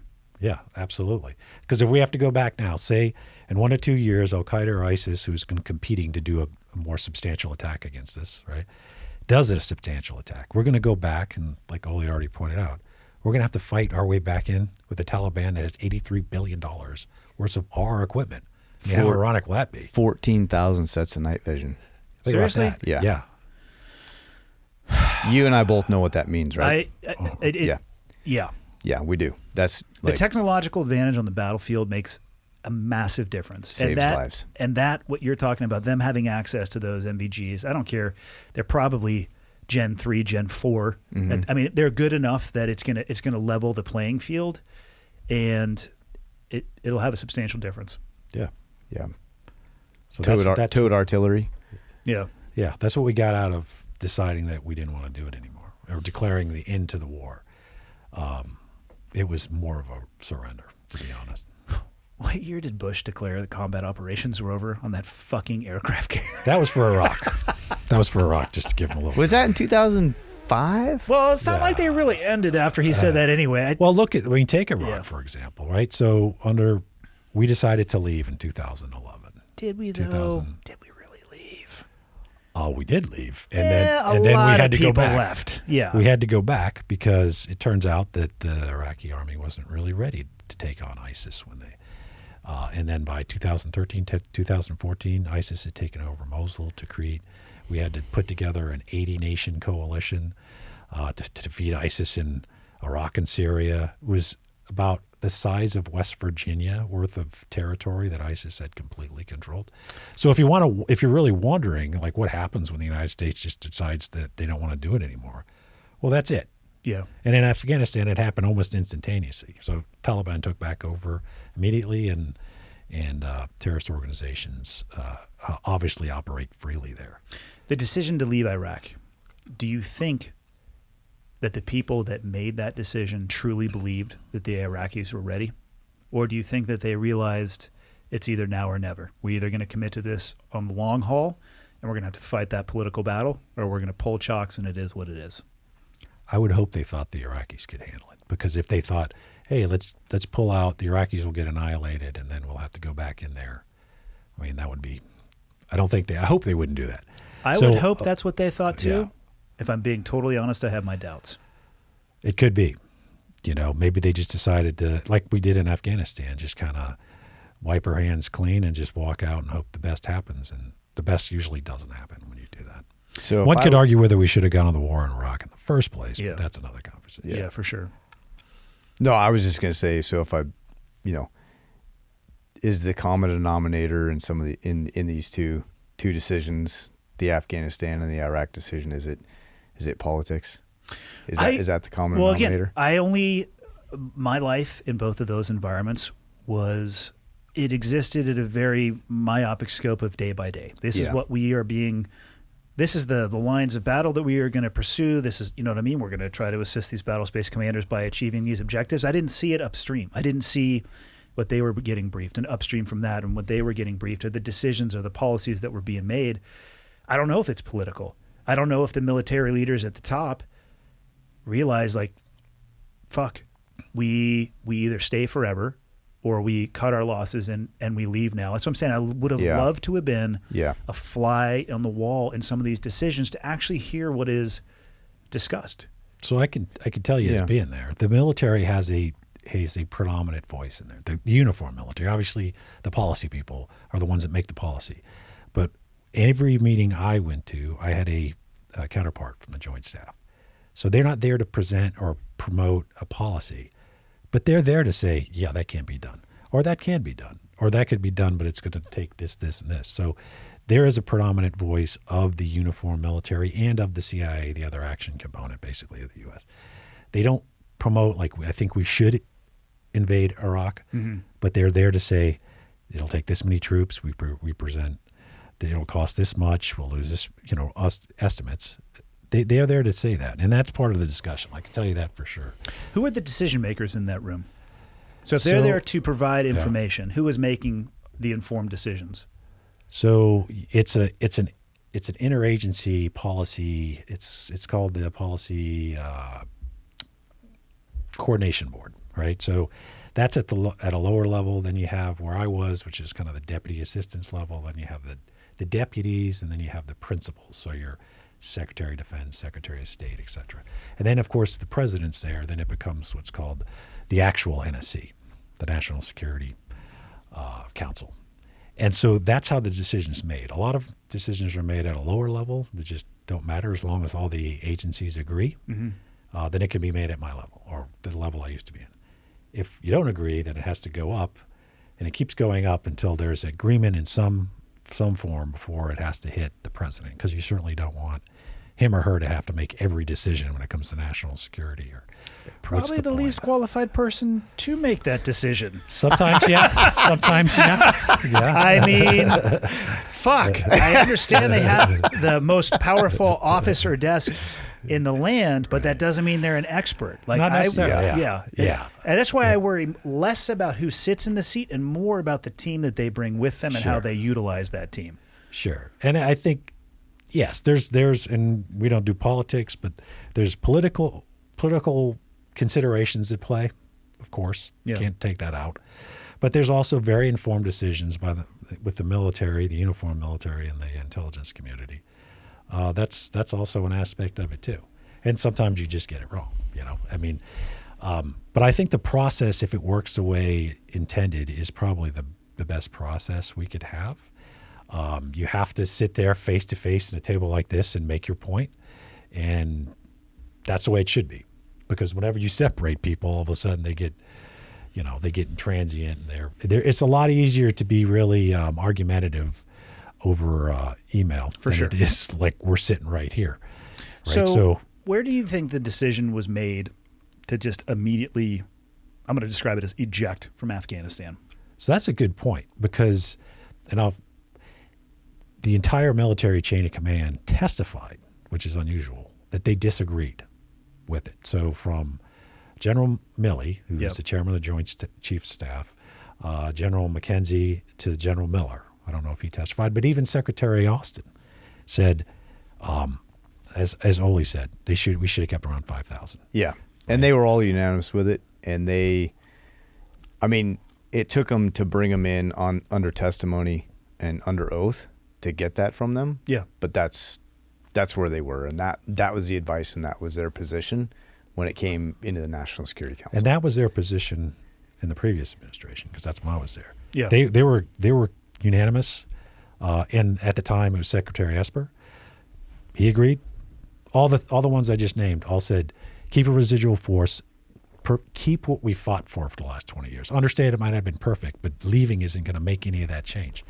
And then they were also, to your other point, how we actually executed the evacuation in many ways was a national embarrassment. I don't use that. Yeah. Well, so how does it go from the military experts on the ground who are living and breathing, oftentimes probably with boots on the ground, unanimously recommending a course of action that is ignored? Where, in the pyramid leading to the top, where does somebody say, I hear what you're saying, but we're going a different direction? I think that happened at the White House. I worked, and again, I'm not partisan. I worked with a lot of the transition, with the new income, and they're a lot of friends of mine. I can't speak for them. I'm certainly not going to use their names, but I don't know anybody that thought not leaving a residual force in Afghanistan was a good idea. And I really don't know anybody that thought like turning over Bagram before evacuating U.S. citizens, diplomats. Essentially, we sent our military home before we sent our diplomats, American citizens, and SIV holders. Yeah. So by doing that, we ended up in Kabul, surrounded by the Taliban, who we've been fighting for 20 years, who had zero interest, especially on the troop level, the Taliban soldier level, of doing anything that we wanted them to do. So it was, I think it will go down as a, and people will point at the military. My understanding is they were given a cap of people, and within that cap, you could not have kept over Bagram. So I don't know, but I don't think any military uniform member suggested in any way that we would have closed Bagram before we evacuated the diplomatic mission. It makes no sense whatsoever. I think they were told you have this many uniformed troops you can have on the ground. That's it. And it just was not enough. And probably a date to have them off the ground. Exactly. As well. Yeah. So let's hypothesize. I'll phrase a question which will probably require a hypothesis to answer. If it goes to the White House and they are the ones who are saying, hey, listen, Roger, that input is received. Whether or not we take it, that's our decision. The decision to leave that country then, would it be a safe hypothesis to say that that decision was politically motivated versus anything else? I think it'd be impossible to say that any major decision by any president would not have a political aspect to it. That's fair. So, yes, I think it was. And, to be fair, again, I'm not a political person. Ironically, even though I disagree with the current president's decision to withdraw and the way he to withdraw, he was one of the proponents for what Eric and I have been would say Right. we should. He was one of the say keep a small force, don't try to rebuild the entire country or actually build the entire country. It was never built in the first place. Yeah. Right. So, to be fair here, that was my understanding of what he proposed as a vice president for while he was there. But his decision to pull out, I think history have already said this, and I'm supposed to testify at the Foreign Relations Committee on this topic. I think the history will show that the president made the decision over the advice of essentially everyone, even Secretary Blinken, the Secretary of State. His staffers won't answer whether he was for not leaving a residual. They won't answer? That's the last I saw. So, Yeah. you're any president. At the buck stops there, and you are the commander in chief, Yeah. and you make the final decision. And that's the way it should be. We shouldn't be allowed to just say, okay, well, I don't agree with the president, so we're not going to do it. But I think he owns it. And all I would say, that's I don't want to say it's water under bridge. It's our job to look at what we did right and wrong. But to Eric's point on bringing up our Laos documentary that we're doing and how those heroes brought their partners over here, we have an obligation. For the people who fought alongside us, we told them if they did, they'd get this special immigrant visa. If America can't keep its word on that, then why the hell would anybody want to? Yeah, we're fucked. Partner. Yeah, We don't there's honor no that contract. Yeah. It's a moral thing, and it's also in our own interest because if you think warfare is over, you're crazy. So unless you want to fight every war by ourselves, we need to keep our word, and if we don't, it's going to have dramatically bad consequences. And from my myopic level of boots on the ground, trying to fight either of those wars in Iraq or Afghanistan by ourselves as a country unilaterally, no way. No. Right. We needed. I don't know how many times I'd have an interpreter elbow me, hey, that guy's not from here.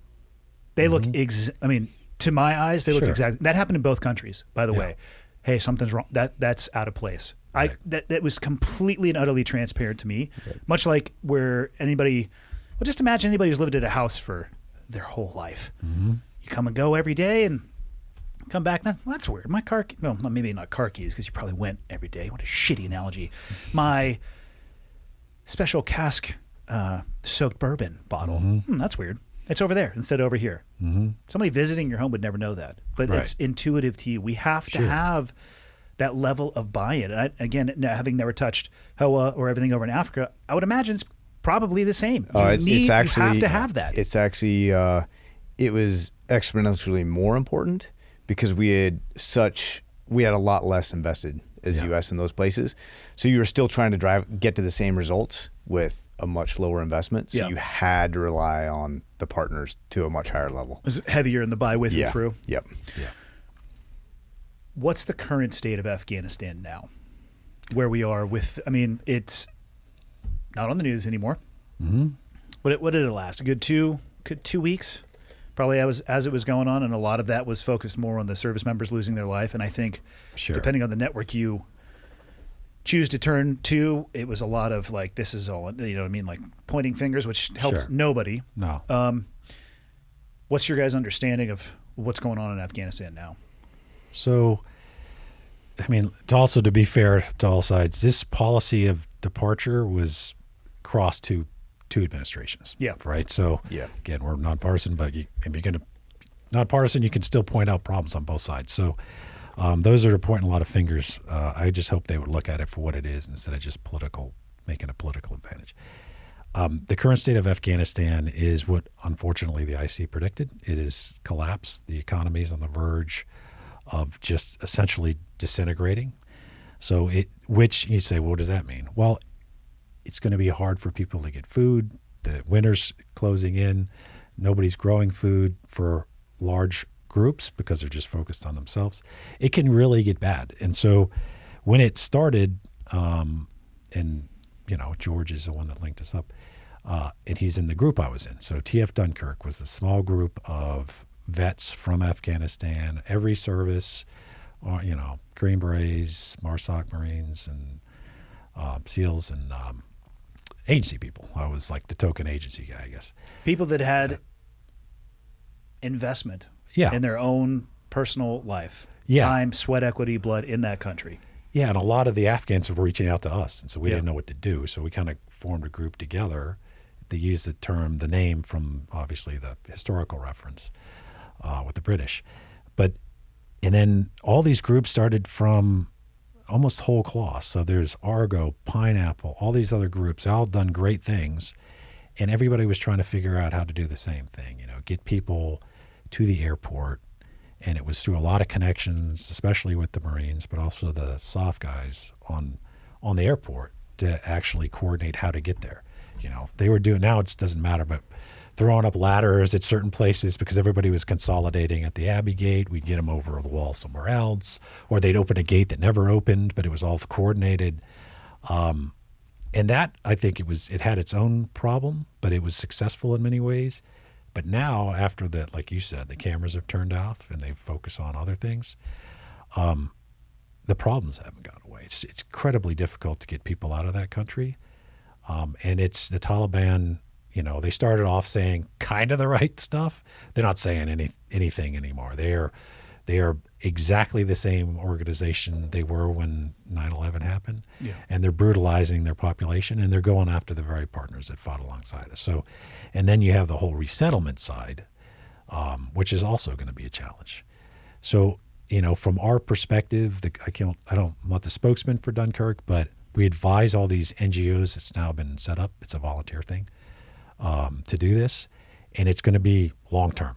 Like it's going to go on for years to get people out, and then if they're qualified, come to the United States, and then resettled into the society of the United States. Are they having to work through the Taliban government to get these people out? So it varies. Because I can see a problem with that. Yeah. I am not a policy expert, but I can see a problem with that. Right. So there are, there's an airline that coordinates with the Taliban and when they can take off and can't take off and come in and not come in. And that's, You're talking about in Kabul? Yeah. Well, Kabul, Mazar-e Sharif. Okay. And that's, the intermediary on doing that is Qatar. And they've been doing a great job. But yet again, is it coordinating with the Taliban? Not directly. Is it under the Taliban's approval and disapproval? Yes. Does it go in fits and starts? Absolutely. And can you get people onto those flights that the Taliban are looking for? Debatable. So, I mean, yeah, that would be literally, my question. Like if I was the Taliban government, like, this organization wants to continue to have these flights leaving. Yep. Wonder who's on the manifest. Yeah. Right. And the exact people they're after. Right. Yeah. So it's, and that's, we've been working with a number of different ad hoc groups and trying to advise folks about the best ways to go about this. And I mean, you've got everything from folks looking at potential border crossings, whether it be in Uzbekistan, Tajikistan, Pakistan. I mean, the most direct route was out through Torkham Gate, just past J-Bad, Kabul, J-Bad, Torkham Gate. Yep. But that's now completely almost locked down and so problematic, and there's masses of people there, and the Pakistanis are like, they're throwing up bureaucratic barriers because they can see the exodus of people and they don't want them. And to Mick's point, it's just getting harder and harder in the country. The wheat's not being harvested. This is going to be a cold winter. Well, winter there is brutal, as it is. As it is. So, like, it's probably going to devolve into a humanitarian crisis. Mm-hmm. There are people that still did great things for and continue to do great things for the United States that are kind of stuck in this limbo. So how do you keep them alive, and how do you offer them hope, and how do you ultimately work the best solutions to get them out of there? It's going to take a while, and it's not easy. The true breakdown, I think, is, and not to highlight failures, but like you have ad hoc groups of civilians from the U.S. that are trying to do this. Mm-hmm. Like, what have we devolved to? It literally is like send the civilian fleet across the English Channel to rescue our boys in Dunkirk. Like that's literally kind of where it is right now. Yeah, we all have some mutual friends that were involved. Yeah. I know some people who were involved on the pineapple side of the house, and it's just they're over there doing the best that they can do. And the guy in charge, the guy in charge at the time of the evacuation, I've worked with him for years. He is not. He's a pragmatic thinker.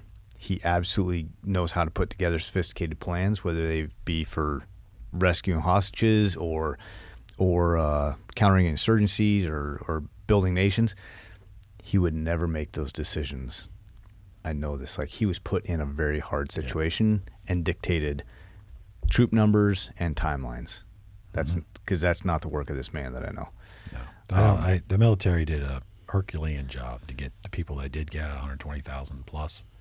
Is that how many people that they pulled out? By the time we pulled out, yes. I mean, if you added now, I'm sure. Are you talking about U.S. soldiers, 120,000? U.S. soldiers. Oh yeah, and the volunteers helped. Yeah. To Olly's point, you shouldn't necessarily have had to rely on the volunteers, but the Herculean effort of the State Department and the U.S. military to get the amount of people out. But that doesn't make the situation any better, right? So they shouldn't have been put on a situation like, we're going to make it as difficult as possible. We're going to take away our air base, which could have prevented the Taliban from even coming into Kabul region. We could have used Bagram to actually exfil people out, which would have significantly increased our capacity. So they were given like the most difficult of situations, and they performed very well, but they shouldn't have had to perform that well. We should have given them more of an ability to actually do the evacuation.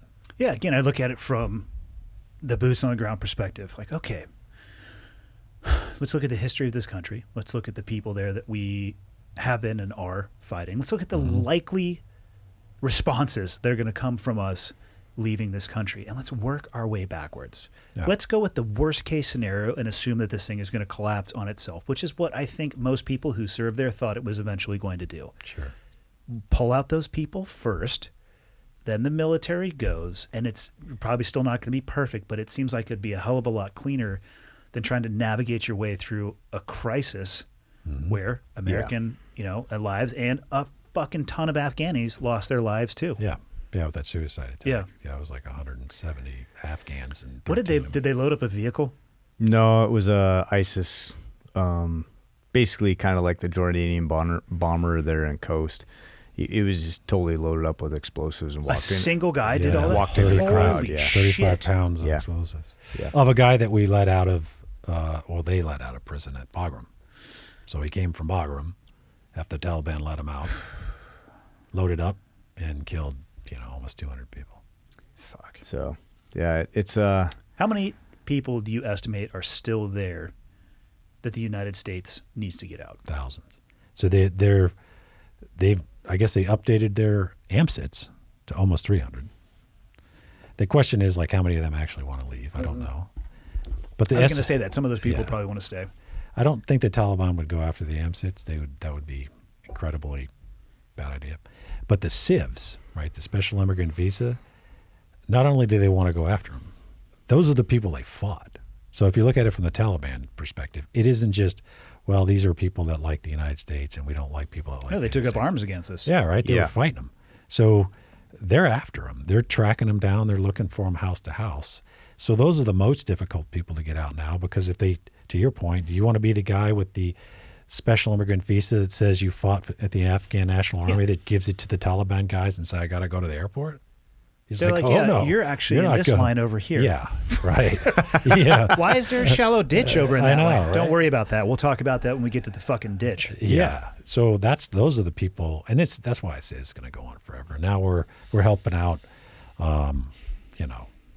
different organizations, Yeah, just trying to help. I mean, at the end of the day, the skill sets that you get over time, critical thinking in these environments, the ability to put plans together, they're useful right now. So it's trying to help keep some of the right people alive until the correct evacuation option is a viable option. What would you two put the odds at the United States having a military presence in Afghanistan again at? That's a good question. So is this after a terrorist attack in the United States?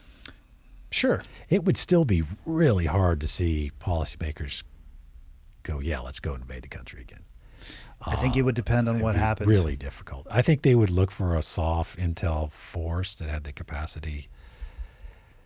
Damn. It would just be really hard to see a scenario where it'd have to be a 9/11 plus attack. And then maybe if we did it again, it would be for a very limited purpose. We're going to topple the Taliban again, which would be hard, and keep a small CT-based enabling force. Maybe we should just call it enabling force. But then to build another military, I mean, it'd be difficult, I think, to see a scenario where we would want to redo the Afghan war. We'd have to come at it from a much better place and a much smarter place. And it'd be limited. I don't know. I've done that game. I've done that game. I've done that game for a number of years about, okay, how do you protect the international community from a remote location with very selective either strikes or precision raids? It's possible, and you can do it. It isn't the best answer. In this case, I think it's a better answer than a full scale going back at it. I just don't see it. And I even to your like, well, what if it's a bigger attack? I mean, I think it'd be pretty hard to have a bigger attack than 9/11. And I do feel for like most people though, 9/11 was unimaginable. it was. September 10th. Yeah. Until, then September Yeah. So, 12th, but it was if it reality. something like that, I mean, it might be like, all right, well, here we come, and we're gonna turn this into glass. But I would hope that it would be, because you can do it right, and you can do it with a small investment over time, over a long time, and you can bring that risk to the international community down quite a bit. It's not perfect, but it's doable. But this concept of over the horizon, as you keep hearing, is going to be extraordinarily difficult. Yeah. Right? We're coming from Qatar or Kuwait, we're talking 1,000 miles away. Yeah. We've already been told go pound sand by Uzbekistan and all the other countries where we could have potentially hubbed out of, probably because the Russians put a lot of pressure on them. And then even in the press, we even went to Russia to talk to them about potentially coming out of some of their air bases, which is just freaking embarrassing, quite frankly, and of course a terrible idea. So if we try to do, and then we don't have any intelligence on the ground, so we could send in the greatest unit at conducting raids in the world, but if they don't know where the hell they're going, and we don't control the airspace, and God knows how many, surface-to-air missiles are going to be injected into that country, it's going to be an entirely different game. And of course, the $83 billion worth of gear that Taliban has. So conducting over-the-horizon operations, drone or otherwise, direct action, without the knowledge and the collection efforts on the ground is going to be extraordinarily difficult. We probably don't even know if a threat is emanating from there until it's already manifested itself in Europe or the United States. I think the hardest thing for me to swallow about all this is that we did it to ourselves. Yes. And there's a whole lot of guys out there. I'm sure we could go right through our phones and pick out 20 of them. And, the question is, why? Like, you always fight for the guy on your left and your right. And you hope that you're fighting for a better cause, and you're hoping that you're fighting for stability. And there's a lot of that stuff that, I'm proud of and others are proud of, but God damn, this leaves a bad taste in your mouth.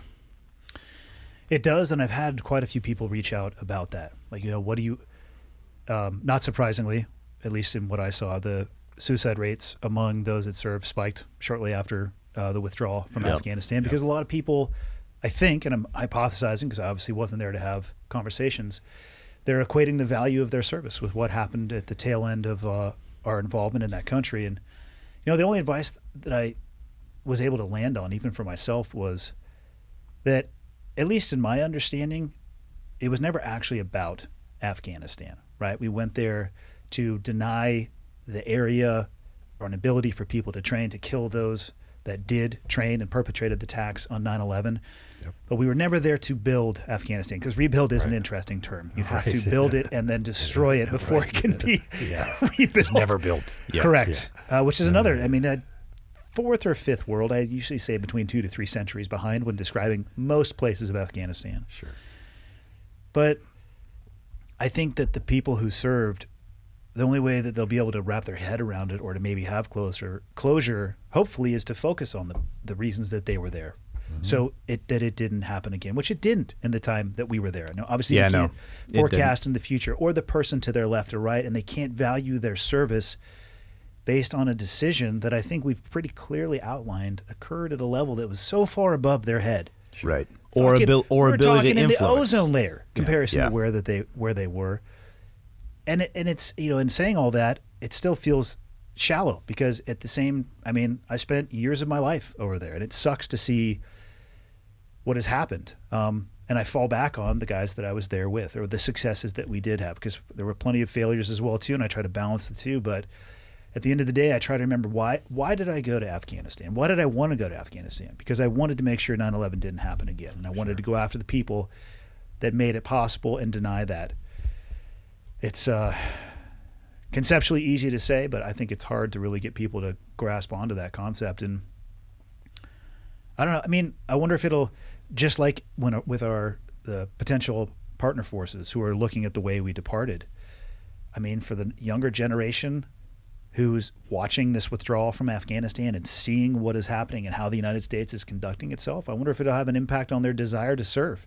Like, I don't want to be a part of this if this is the shit show that we're going to become. Mm-hmm. And there's a lot of different avenues that you can view it from, and none of them I don't think are that great. I don't know. In the recent past, I've had a fair amount of what I'd call the up and comers kind of reach out for recommendations or for insights or for a sounding board. We talking about guys that are still in? No, some guys that are still in. Some of the kind of the younger crew are kind of reaching out with sounding boards, but more about folks that are looking to get into this line of work. Call it a recent college grad or a recent high school grad, and they're debating about hey, should I do this kind of service or not? They still their glass is still half full.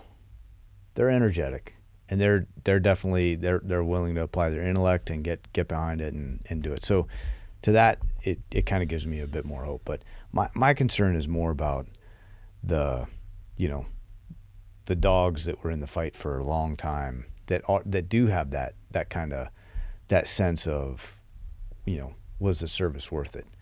Like, I'm concerned for those folks. Like, if they can't grasp onto something, I don't know where that road ends for them. And I hope that it's not, I came across a number the other day. In fact, Friday of last week, I was kind of shocked.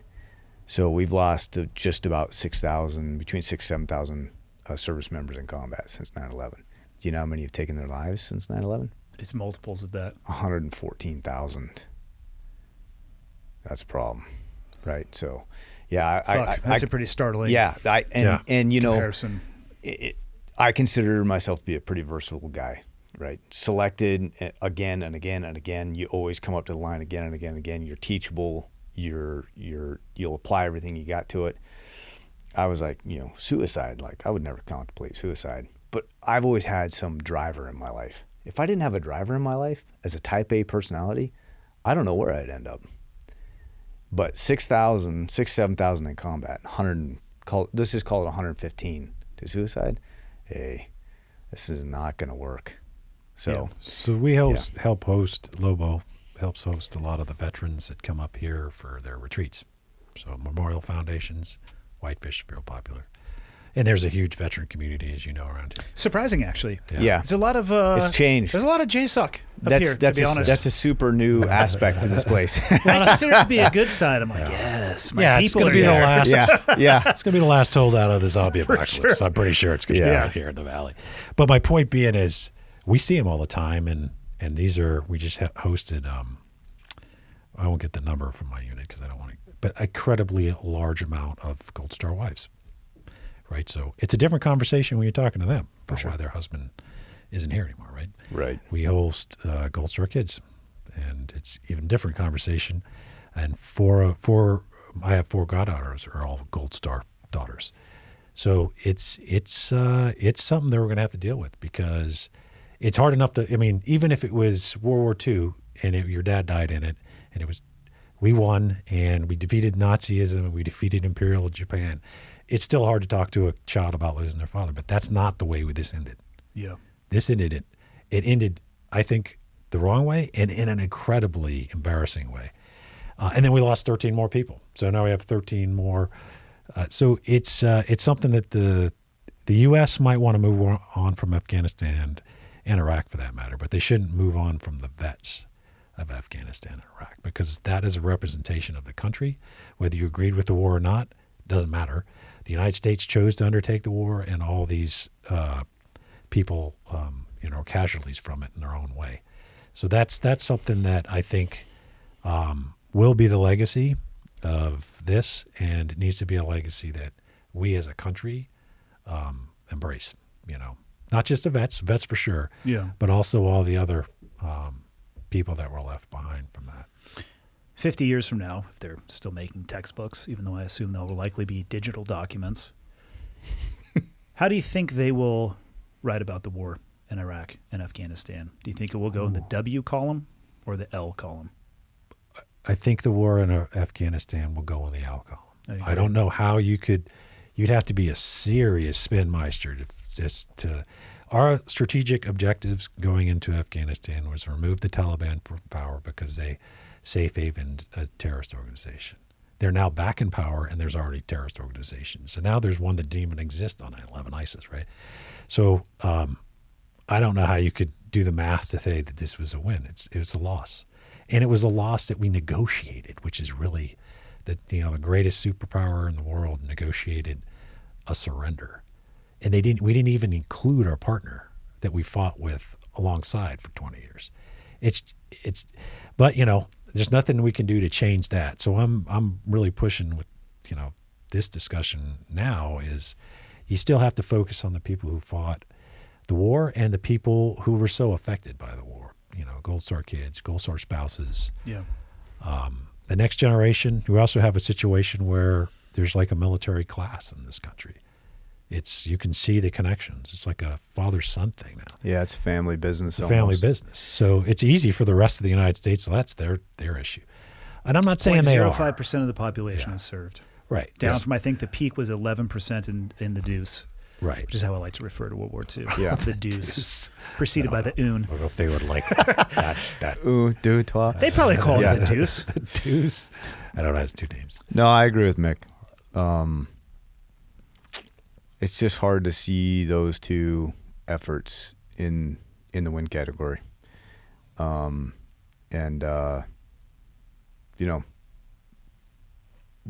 the battle buddies, love the efforts.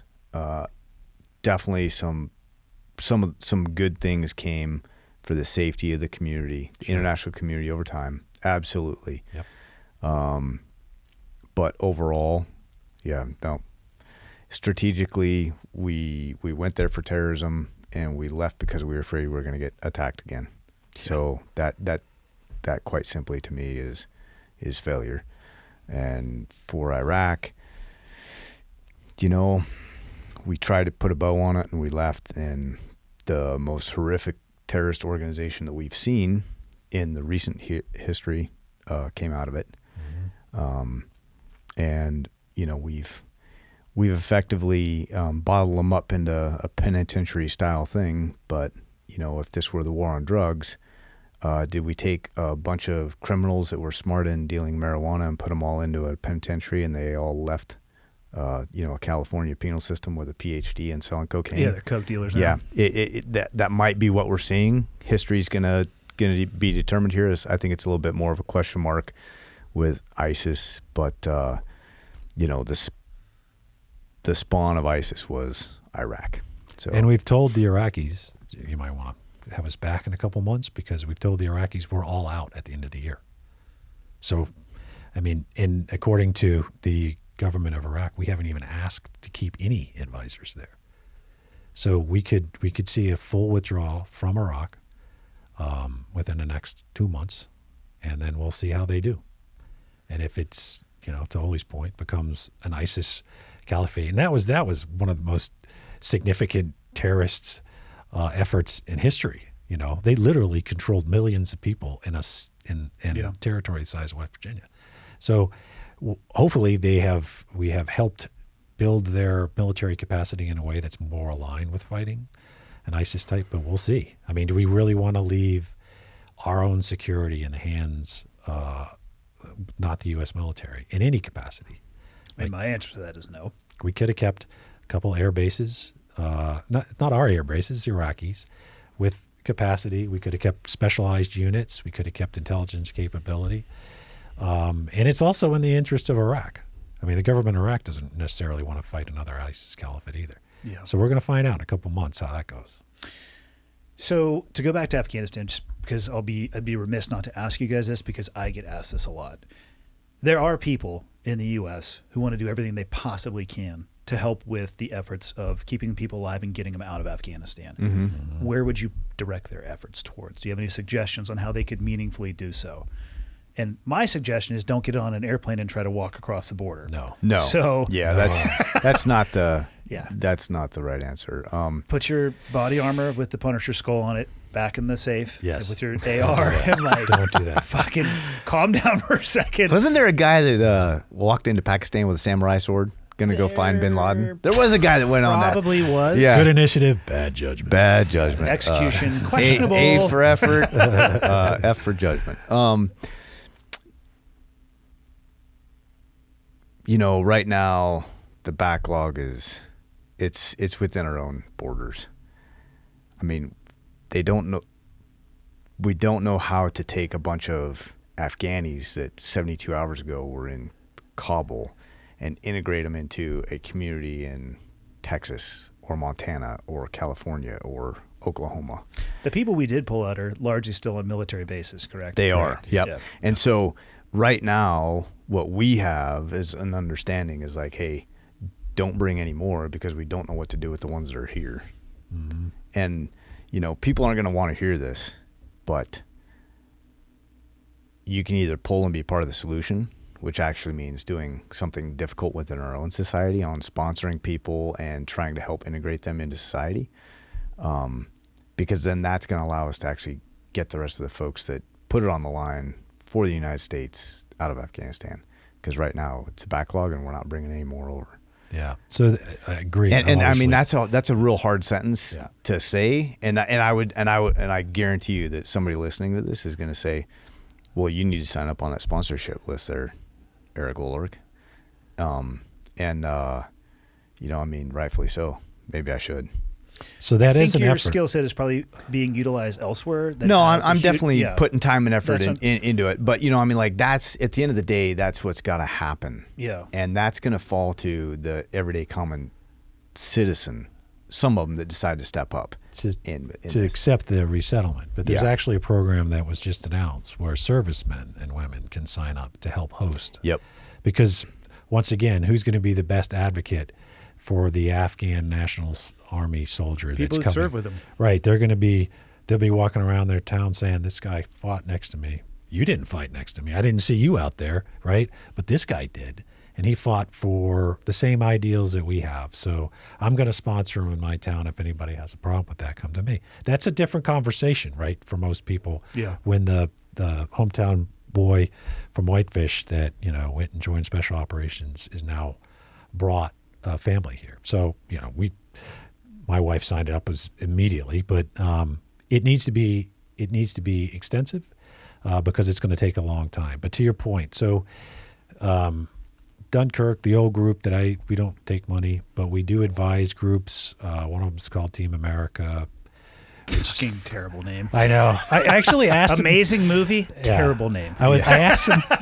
A lot of them are young, right? They did like great. Well, some of them didn't know the movie. I'm like, that might have negative connotations. Know your history, people. How would Team America? I was like, have you not seen the movie? Like, what movie? I thought they were just the American team. Yeah, there can be some extremely negative connotations associated with that movie. Anyway, yeah. Other than, and maybe they will change their name, but they've done exceptional work, I have to say. If it wasn't for them, a lot of the old vets were kind of throwing stuff at them, but they were the ones that actually made it work, And then No One Left Behind is also a great organization. I'm not affiliated with them other than I know some of the people there. So if people want to donate funding, neither of which, Lobo is connected to. Yeah, we're not. Yeah. And then to Eric's point, resettlement, right? Because it's incredibly hard to get people out of the country and get here, but it's actually harder. The real hard part is going to get them integrated into society and have people really just understand that they're going to make great Americans, the ones that we've identified that were part of our efforts over there. They're incredibly industrious. They're very family-oriented, and I think they're going to be just damn happy to be here. Like a lot of immigrants that come to the United States and have been for hundreds of years, just damn happy to get a chance. So give them a chance. Listen to the vets. Listen to the vets that came out of your communities that are going to vouch for these folks and help. Tell me more about Lobo. Where'd the name come from? Well, Lobo is Spanish for wolf, and always respected the philosophy of the wolf. I mean, I don't particularly care for the way that they've ravaged the ungulate herds here in Montana as an avid bow hunter and rifle hunter and stuff, but no, the strength of the pack is the wolf, and the strength of the wolf is a pack, and that's exactly the way that you function in the teams and things. And when we looked at it, we were just like, hey, like that fits right with the philosophy of what we are trying to do post government service towards conflict resolution in different ways. Because, I mean, we all gave decades of our lives, and we watched the trend lines go in the wrong direction. So we're like, okay, obviously we're not doing this right somehow. So let's try a different tact. And Mick and I decided that was going to be Lobo Institute as a conflict resolution institution. And there's a couple of us, and we've built a cadre of experts from some of our past experiences, and some people have reached out that weren't SOF or agency or anything else, that are incredibly talented people. And when we come across opportunities to help or assist or consult, then we rely on our expert cadre that from this wide background, and then we all kind of team into a common effort, and we try to advance the needle as best we can. And we hit that work-life balance. Like I said, we started out with a little bit of Lobo hooch in the hills with the Lobo challenge and stuff like that. So, you know, we're hitting a good life balance, good life work balance. But that's what Lobo is about. That's a profit side of it. There is an interesting thing. There is a nonprofit side to it. And when Mick was the chief in Uganda, I was on hiatus from Virginia SEAL teams, you know, Dev Group, and I was over at South Africa, and we were trying to find Joseph Kony. Joseph Kony is this real twisted African dude that basically is responsible for the Darfur crisis, and he needed to get an army to try and topple the Ugandan government. He didn't have an army, so he went and just stole kids, and then he built a big child army, right? Well, we came across, Mick specifically came across, and then we both put our minds to it. We came across this story about this child soldier that had been abducted at 14 years old. And this guy, we think we had it hard. This guy is way beyond hard. He's been shot 6 times. 7th time he had an RPG ricochet off his chest. The tail fins basically tore his right arm off his body. Almost left for dead. Managed to survive. Was one of the few that knew how to navigate by the stars when they were getting overrun by gunships during the day from Uganda. So he was the only one that could keep the units alive by moving them at night. Very ingenuitive. How old was this kid? 14 when he was abducted. He was he was a child soldier for 10 years. Anyway, it's this incredible story, and it goes way beyond being a child soldier. It's a story about, you know, the human spirit, love, never say die. So we're like, this story has to get to a wider audience. We made a documentary. I took leave from South Africa. I'd fly down and see Mick in Uganda. We'd drive up to the Uganda-South Sudan border, and we'd do reenactments and film these things. And we just learned a lot with iPhones and GoPros. Anyway, we did this documentary. It started to get some legs. You know, we've shown it a couple times at like master's level programs at like Yale and for the Jackson Institute and some think tanks around DC and stuff. A very, very, very well accomplished Montana author saw it, and he's like, "Hey, I'm gonna write that story." So it's actually being written into a book, historical fiction book right now. We took him to Uganda in June of this last summer. But from it, we gained a whole perspective about, as these wars go on, and it's the same as like with Vietnam. My dad will tell you stories about going back and back and back to Laos. And the first time he went there, it was 25-year-old Hmong dudes fighting. And the second time he went back there, it was 18-year-old Hmongs fighting. And the fourth time he went back there, it was 12-year-olds fighting. And I've watched that evolution in Somalia. I watched it in Yemen. I've watched it in Afghanistan. I mean, it's just part of the culture there. You know, Yeah. When you're 10 years old, you're going to go run the ambush with your dad and uncle. So anyway, because of that documentary and the perspectives we got there, and if you watch the numbers of child soldiers globally, you know, ISIS went hard at recruiting them and using them and things.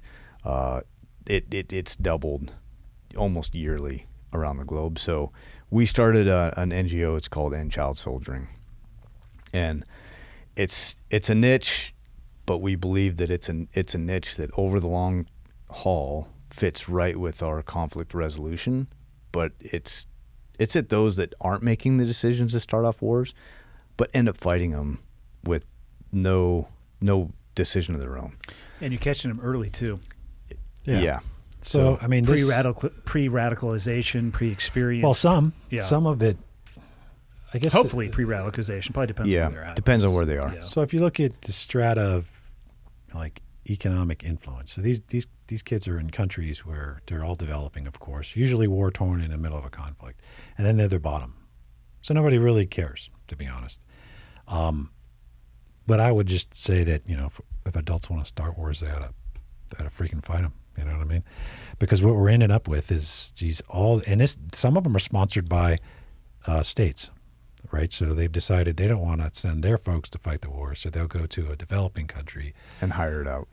Yeah, and then, of course, we say in recruit, but that's a nice way of saying these kids are just told, hey, you're going to fight, right? And then they end up fighting the war. So there's perpetual wars that keep going on. A lot of them are being fought by children, and that's unacceptable. The international community and the UN has passed protocol after protocol.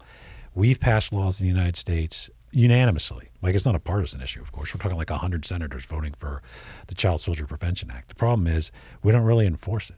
We keep giving waivers to key partners every year and say, okay, well, you're okay. You can have children fighting your wars.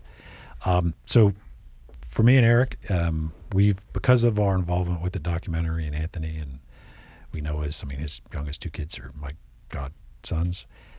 It's a personal thing for us, but it needs to be a thing for the international community to say. So to your point, we now have what percentage of the population of the United States fights wars? 0.05. Right. So you only have that many people fighting wars in the United States. And then you take these kids who have no choice, are the ones fighting around the world. And to Eric's point, in the Middle East, 2019, it doubled. So we're talking hundreds of thousands of kids under arms from the Philippines, especially in the Middle East, Africa, and then some in South America. And nobody will no, I'm for child soldiers. Well, okay, it's easy to sign on to protocols, it's easy to pass laws, but you have to have the willingness to actually. Yeah, it has to have teeth. You have to have teeth. Yeah. And that's actually kind of the good side to it, is that almost every single one of these entities that are involved in it, you can put pressure on them, whether it's through diplomatic and sanction channels, or if it's like a proxy force that's using child soldiers. Well, that proxy force is getting support from somewhere, and usually that somewhere rhymes with a nation that's involved within the United Nations that you can still put pressure on. Yeah. So it isn't one of these things. It's like, how do you get your meat hooks into this thing and actually like move the needle in the right direction? You can, and you actually have the right channels to do it. So it's something that we don't spend as much time as we want to on it quite yet, but it'll grow legs here, in a bit. Especially as this author, this great author who was kind enough to dedicate a portion of the book to our NGO, right? So as that grows, I think our efforts will grow with it. But it's much broader than just what we're doing. There's a lot of good groups out there. If people are interested in, you can Google the groups that fight for kids not to have to fight. And, part of it is legislation to stop it, but part of it is it's still happening. So are we going to help rehabilitate these kids to give them any other options than being a soldier? Because once they become an adult, they're no longer child soldiers, but they have nothing else. They know nothing else. They don't have a family. So to rehabilitate them, to teach them how to be a farmer or how to fix cars or whatever it is, to give them a way in life where they could have a family of their own, they could support themselves, even if it's minor, and not be a soldier. It's not only in the right thing to do, but in the terrorist context, right? The terrorist context, it's our issue. It's everybody's issue if we don't try to get these kids to turn away from the kind of a different pipeline. Yeah, this toxic ideology that they're pumped in. Are organizations able to reach out to you guys, Lobo, and have you come on board and just consult? Yeah, I mean, or interface at whatever level perhaps you guys would decide would be best. Yeah. I mean, we, it's info@loboinstitute.org is the easiest way to kind of get a hold of us. But we're selective. I mean, there's, besides the expert cadre, there's 2 of us day in and day out that are driving it. So we're selective on where we're going to put time and effort. And that's also in the best interest of the customer. Oh, for sure. Yeah. So don't overcommit. Yeah. And we're sensitive to that because, like once you make a commitment, that's like, you're going to see it all the way through. But yeah, I mean, and really the Afghan thing, the fall of Afghan and the way the withdrawal happened and things like that, we've been in the media about some of those decisions and coming out with some statements, and there are organizations that took note of that and then reached out and said, hey, we entered a dialogue with them, and we've been trying to help them with perspective and backgrounds. And absolutely zero in the classified side of things, and we've both put down our, we just don't, even if we do know things, we don't use them to our advantage. We literally just closed booked on that aspect of our lives, that, the classified nature of things, and just let it move on. I think that's the healthiest approach. Yeah. Yeah. I mean, we advise for the UN, like Olly says, there's not a lot of people that look like us, maybe not look like us, but have our background in there. We work for ABC News, think tank, Middle East Institute. What exactly is a think tank? So, I mean, I've heard the term so often. Yeah. I don't know if I've ever actually asked anybody who has any proximal exposure to them what exactly it is. So I want to imagine it's a tank that's full of people thinking about shit. and they yeah. Well, standard. This is great, Andy. I miss this aspect of life. Platoon hut. Well, I mean, the positive, I don't really think there's a negative, but if you look at how our policy is made, a lot of the senior policymakers are in what we collectively term as think tanks. So we're in the Middle East Institute. There's like the Brookings Institute, the Atlantic Council. There's Washington Institute. There's quite a bit, and they're all in D.C., as you'd expect. So these are people who, for the most part, are like PhDs in one area of policy or another, and they publish their thoughts, and it does influence policymakers, and then a lot of end up being the senior policymakers. That's why I'm saying while your particular group, like if you're more aligned with the Democrats and Republicans, and we're not aligned with either, for the record, but that's how think tanks generally are. When the Democrats are in, then a lot of people from those leaning think tanks will be in the senior policy positions, and then vice versa, right? So that's generally, and it drives forward thoughts on what we should do in the Middle East, or how do we really compete with China, because it's easy to say over and over, but you got to actually put a lot more thought to it than that. And then there's some think tanks that are looking to put some more people who have operational experience in there. Not that we have all the answers, because I can assure you we don't, as you well know. Well, in some arenas, some arenas we have a different perspective that might help inform. But in general, that's what the think tank world is. It's groups that do policy. And one thing I did enjoy.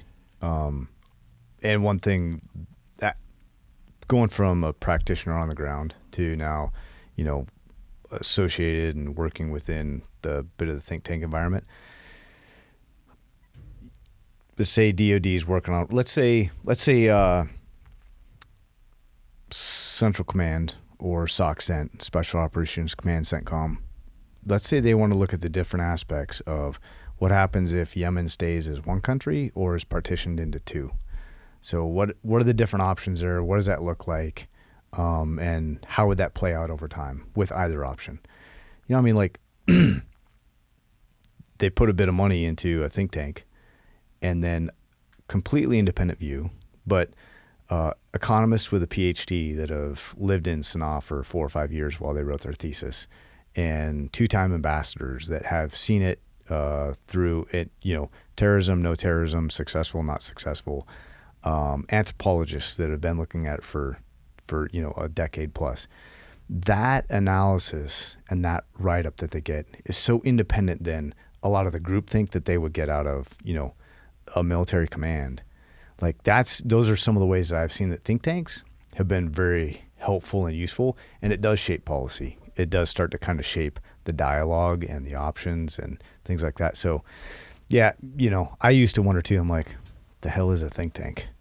But I would say it's a deep resource of folks that are very well versed in topics or regions that can offer independent analysis and some long-term thought. Other than being in the government, it has the most influence on policy, and probably more so than a lot of people in the government, to be honest, because a lot of them are going to be in the government or were.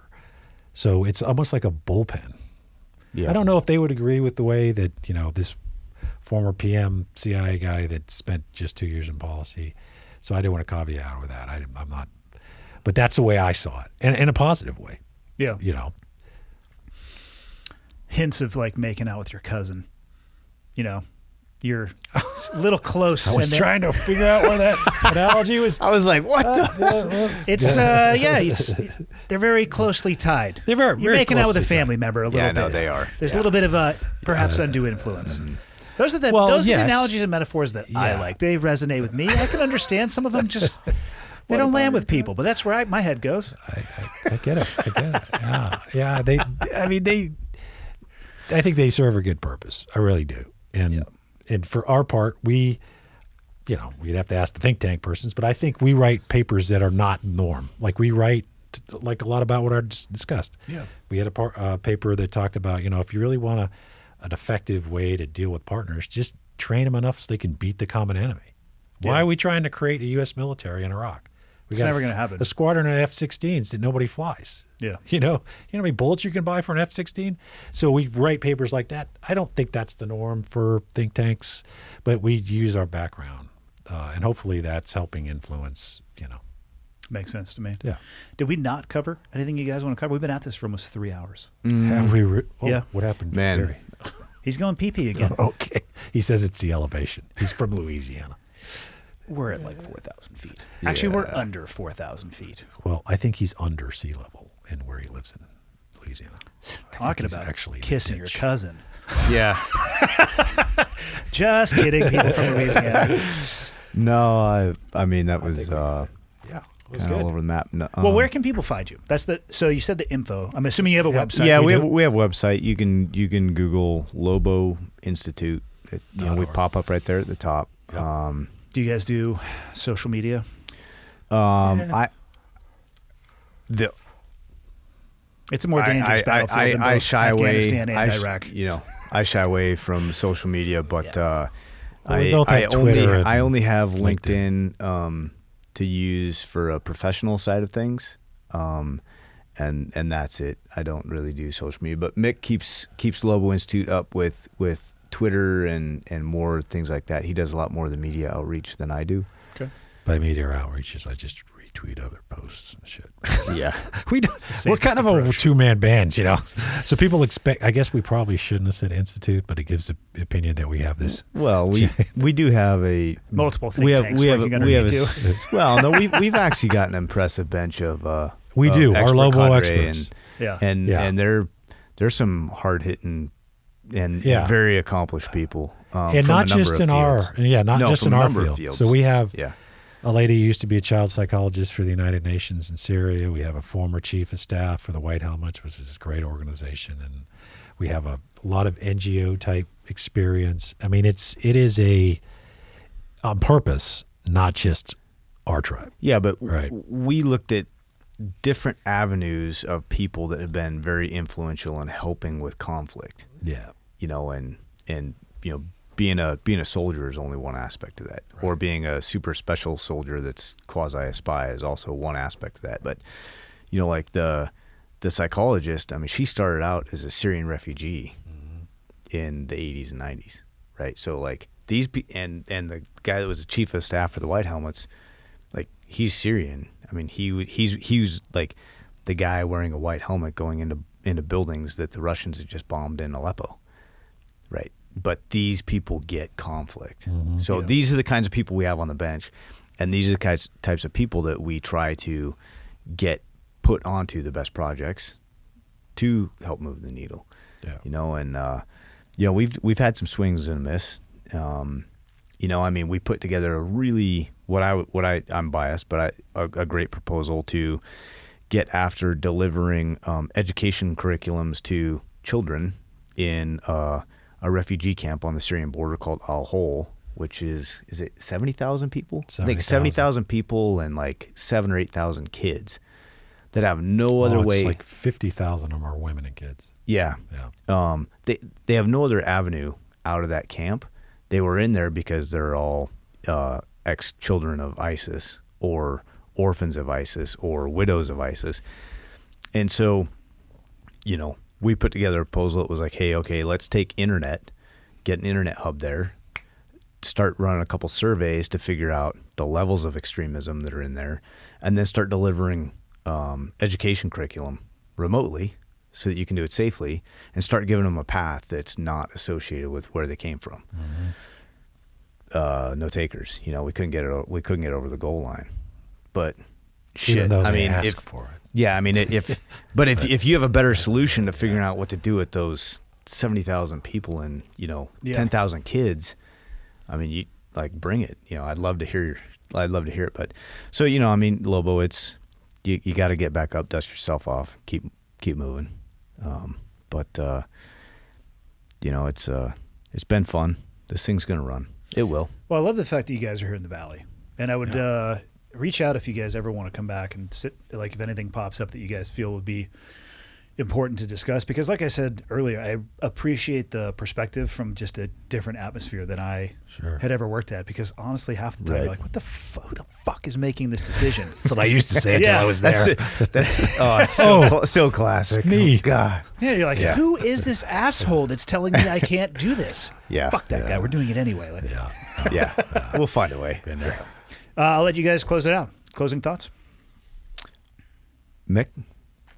Well, thanks for having us on. Yeah, my pleasure. Anytime we have an opportunity to talk about this, particularly the Afghan issue, it's going to be an issue that goes on for years in the United States. I would just ask everybody that's listening and everybody they're talking to, understand that these people fought with us, with the people they knew that fought in Afghanistan, and a lot of them wouldn't be there if it wasn't for them. They will make great Americans. There are going to be some that screw up, but there's some of us that screw up, all right? So let's keep that in mind. And for the vets, if you're interested in helping, please do. I mean, their voice is going to carry a lot of weight when it comes to that, and I think it will really help. If people are interested in reaching out to us, like Eric said, info@loboinstitute.org. It's just two of us, so one of us is going to respond. Thanks for hosting us, Andy. Yeah, my pleasure. Yeah, it's always good to touch base with another team guy in the Valley. We have a couple good events every year. Really appreciate you hosting us on the podcast.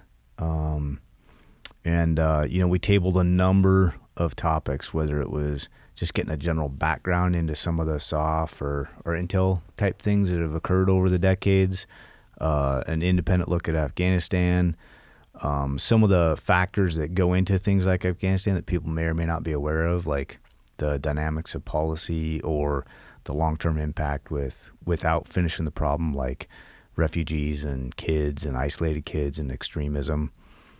So I hope that you enjoyed listening to it. Definitely would appreciate anybody if they want to help out with kind of the Lobo mission. Like Mick said, reach out. And Montana, it really sucks up here. And if you do move, I just saw a polar bear walking down. Yeah, I know, polar bear. It was actually eating somebody. The Flathead is horrible. I highly It's brackish. I highly suggest you move to Bozeman. I was told that the Flathead Lake is actually brackish. It is, yeah. So anyway, no, I totally appreciate it. Andy. Thanks for your time, man. Yeah, thanks, gentlemen. Appreciate it. On the west bank of the river. That's A firm, west bank. It gives me hell. He'll give it to me in the grove. Okay, one's in from the north. I've got the west bank of the river. Two's going to give it to you in the grove. Roger, give me that gun run. Right along that bag, baby. Ladies and gentlemen, thank you. Thanks for taking the time to tune in, whether you're listening on an audio-only platform or you're watching on YouTube. I appreciate that you take the time every week to tune in. People ask me a lot, what can they do to help me spread the word? And the answer is actually embedded in the question. The biggest thing you guys can do to help me, if you enjoy the podcast and you think it would be helpful to others, is subscribe and share it with other people. And if you have the time, go on to Apple Podcasts and leave me a rating and a review. If you think the podcast sucks, tell me it sucks and leave a 0-star review or the lowest stars possible. If you have a question, comment, or suggestion, you can go to clearedhotpodcast.com. And there is a contact me button right there, which will land in my inbox. And the last thing, if people are interested in helping out, what you can do is fly the old flag. And by that, I don't mean an actual flag, because I don't have any of those. I'm talking about t-shirts or sweatshirts or hats, whatever it may be. Again, clearedhotpodcast.com. Click on the shop tab, and hopefully something in there looks like it would be an item you would like to wear around town. And then you can tell people what it is when they ask you. But that is it. The biggest thing I can say is thank you. I truly appreciate it. And until next time, see you.